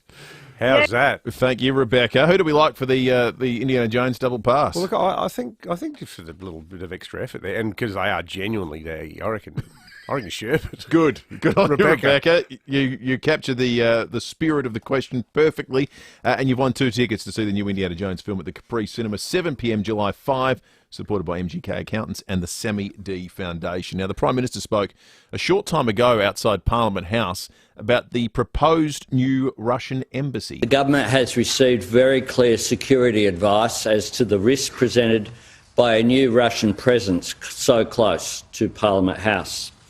We're acting quickly to ensure the leased site does not become a formal diplomatic presence. The government condemns Russia's illegal and immoral invasion of Ukraine. To be clear, today's decision is one taken in the national security interests of Australia, and I thank the coalition and crossbenchers in the House and the Senate for their cooperation in this matter. So the Russian embassy wanted to set up shop right next to Parliament House and the government's nixed it. Here's the Home Affairs Minister, Claire O'Neill. The principal problem with the proposed second Russian embassy in Canberra is its location. This location sits directly adjacent to Parliament House. The government has received clear national security advice that this would be a threat to our national security, and that is why the government is acting decisively today to bring this long-standing matter to a close. So it's interesting, the words that Albo used there about the lease, we had to get in urgently now to stop it, because my understanding is, and if Her Excellency is listening, nobody knows this better as the former Secretary of the Department of Foreign Affairs and Trade, but I think they're called the Vienna Protocols. They're the laws, internationally accepted laws governing the operation of embassies. And I think the rule is that once it's up and running, no host country can do anything about an embassy, which explains why the long-suffering people of Jocelyn are stuck with that monstrosity, because it's there. You can't interfere with it. You can't unscramble the omelette, because otherwise it's sort of, you know, the whole function of embassies, they're meant to be safe places for your citizens abroad. So that's why we had to stop the Ruskies before they could start turning the sod. More on that story over the course of the day on 5AA. 14 minutes to 9. We're going to check traffic and come back with Shervo in just a moment. Thanks, Will. At 2 Wells, 3-car crash on the Port Wakefield Highway near Brooks Road. Stirling Road damage there following that truck crash yesterday. It's on the freeway up track near the Stirling ramp. She's down 80 k's and pretty slow at the moment. Quite busy at the moment. The Porter Expressway at Gilman, also Ailofs Road at St Mary's with cameras, Seaview Road, McLaren Vale and Sir Edwin Smith Avenue at North Adelaide. The Audi end of financial year event is on now, presenting you with an exciting opportunity across a range of exceptional models. Drive progress today. Ends June 30. T's and C's apply. Adelaide's most accurate traffic on 5AA. Some builders think a sloping block has limitations. When Beechwood Homes look at a sloping block, they think, the possibilities. Beechwood Homes know how to make the most of a sloping block. In fact, they specialise in them. Beechwood will design a home that works with the land you have, taking full advantage of every square metre. So if you're looking at a sloping block, go for it. Beechwood has your back. Life's good. It's even better in a Beechwood home. Google Beechwood Adelaide. Hello, I'm Lynn Andrews. For over 50 years, the team at Lynn Andrews Real Estate have made it easy to manage residential and commercial property. Whether you own a single residential home or multiple commercial properties, our passion for property investment means we have a great deal of knowledge to share. How to invest safely and properly. Matching the right tenant with the right property every time. We're here to help. Visit lynandrews.com.au. For most business PC brands, a 4-hour service guarantee means they'll call you back in 4 hours, but at Leader Computers, a 4-hour service guarantee on Leader's business range means they'll come to your work site and have you back in business inside 4 hours. And a big part of this is that they are South Aussies. Leader Computers are made here in Adelaide with better service, better support, speedy turnaround times. Grow your business and get behind a Leader. Find your local dealer at leadersystems.com.au. Yeah, and the locality is the important point here, because when you buy a Leader computer, you're buying a computer made in Adelaide. You're dealing with people that live in Adelaide. And when it comes to servicing or support, well, it all happens here in Adelaide, not overseas, not interstate. Leader Computers don't have to send anything off for repair. They take care of everything here. leadercomputers.com.au. Introducing Nissan Future Value Business Plus, a new fleet finance solution for small to medium businesses offering competitive weekly repayments, including the cost of scheduled servicing for the loan term. Available now on the Nissan Navara SL 4x4 Dual Cab Auto. Plan confidently for the road ahead with Nissan Future Value Business Plus. Visit nissan.com.au/business plus or contact your local Nissan dealer. Approved ABN registered small to medium fleet applicants of Nissan Financial Services. T's and C's and exclusions apply. At Bunnings Trade, we deliver on our price guarantee all year round, and tax time is no exception. Where you find a competitor's lower price on the same stocked item, we'll beat it by 10%. Conditions apply. See website for details. Get tax time deals that mean business at Bunnings Trade. Breakfast on 5AA. David Penberthy and Will Goodings. Save even more on a low mileage demo Cherry Motor 5 now at Cherry Glen Osmond. Go Cherry. Coming up to 10 minutes to 9. Just heard from Chris Jarmer. This is what Michael Bublé had. He had SA Kingfish, and he loved the eggplant parmigiana so much that they got takeaway to take back after the show. What about that? Chris Jarmer's an artist. Why didn't he have the schnitzel, though? Well, I suppose if you've got to do 3 hours... Maybe he doesn't eat meat. Maybe if the eggplant parmigiana is sort of the vegetarian option. Well, that's true. Maybe if you've got 3 hours of crooning ahead of you, you don't want to have the, Austrian-style schnitzel with the potato salad on the side and everything else. Possibly. Maybe topped with a couple of fried eggs and some Ortiz anchovies. Tomorrow night is our big 5AA Best of SA evening. We've still got some tickets to give away and another business to profile this morning. Care Alert. Well, here I am again out at the Care Alert Smart Dialer. I'm here with Darren and Mike Steele. God, I don't know how many years I've been out here, but it's been superb. Mike, I'll start with you. Yeah, I'm still here because he's trying to get rid of me, and I'm still in charge of the business, Rowie. You say that every year. You've been with us since 1985. 1985 we started. How about that? How many lives you saved? Oh, goodness knows how many you reckon, Darren? It'd be a lot. We get phone calls every day. Every day? Testimonies? Yep, testimonies of people that have been saved by the Care Alert. It is brilliant, isn't it? My Aged Care, tell us about that, Darren. There's a lot of funding available through the government where an elderly person can get a Care Alert Smart Dialer. They can have it fully monitored. Wow. And there's no out-of-pocket expenses for that person. So we urge anyone that has got access to this funding to give us a call because they can get a Care Alert Smart Dialer absolutely free. So it's pretty good. How good's that? And Mike, I love the GPS system. Tell us about that again. Oh, they're fantastic. This went off last year. Yeah, they're just taken off. Everyone loves the GPS system because you can go anywhere with it. If you've got a holiday house, if you go out walking on your own and something happens where you need help, instantly press a button and not only does help come, but people know exactly where you are. The Care Alert Smart Dialer at home and GPS go anywhere. You've got My Aged Care. Mike and Darren, thanks again for being a part of the Best of SA. It means a lot to us. I know it means a lot to you, so well done. Yep, thanks very much. Don't forget carealert.com.au. Thanks, Rowie. For your chance to win a Care Alert prize pack valued at over $150 and 2 tickets to our Best of SA dinner Friday night, tomorrow night at Adelaide Oval. Give us a call right now. Over 100,000 people enjoy peace of mind with a Care Alert Smart Dialer. Care Alert, proudly South Australia. They really are terrific products. We sorted out one of our family members with one not that long ago, and they're excellent people to deal with. Great South Australian business. 100%. Well, Koshi's a regular... How long have we had Koshi on our show? Since almost the beginning. Yeah, I reckon. So it's pretty much from the start. 7 or 8 years worth of Koshi we've had joining us each and every week, and I stuffed it up straight away this week, introducing him as the host of Channel 7 Sunrise program, but he is no longer, because our next guest is Matt Shervington. Joins us on 5AA Breakfast, having been, in the seat for, 3-4 days now, Shervo? Good morning to you. Yeah, g'day, guys. You've really set that up for me, haven't you? No pressure or anything. No, you'd be used to that now. How long's he dropped into your show? I reckon it's about 8 years. Yeah, but it'd be at least 8 years. Yeah. Well, he's got that South Australian sort of connection, and he's back here all the time with his beloved football club. But Shervo, they often say that in your working life, you want to take over from the guy who was doing a really bad job when you get a new role. But he left at the top, didn't he? Yeah, it's kind of like captain going out after winning the premiership and saying, "Good luck, young fella. Take you on board now. Here you go."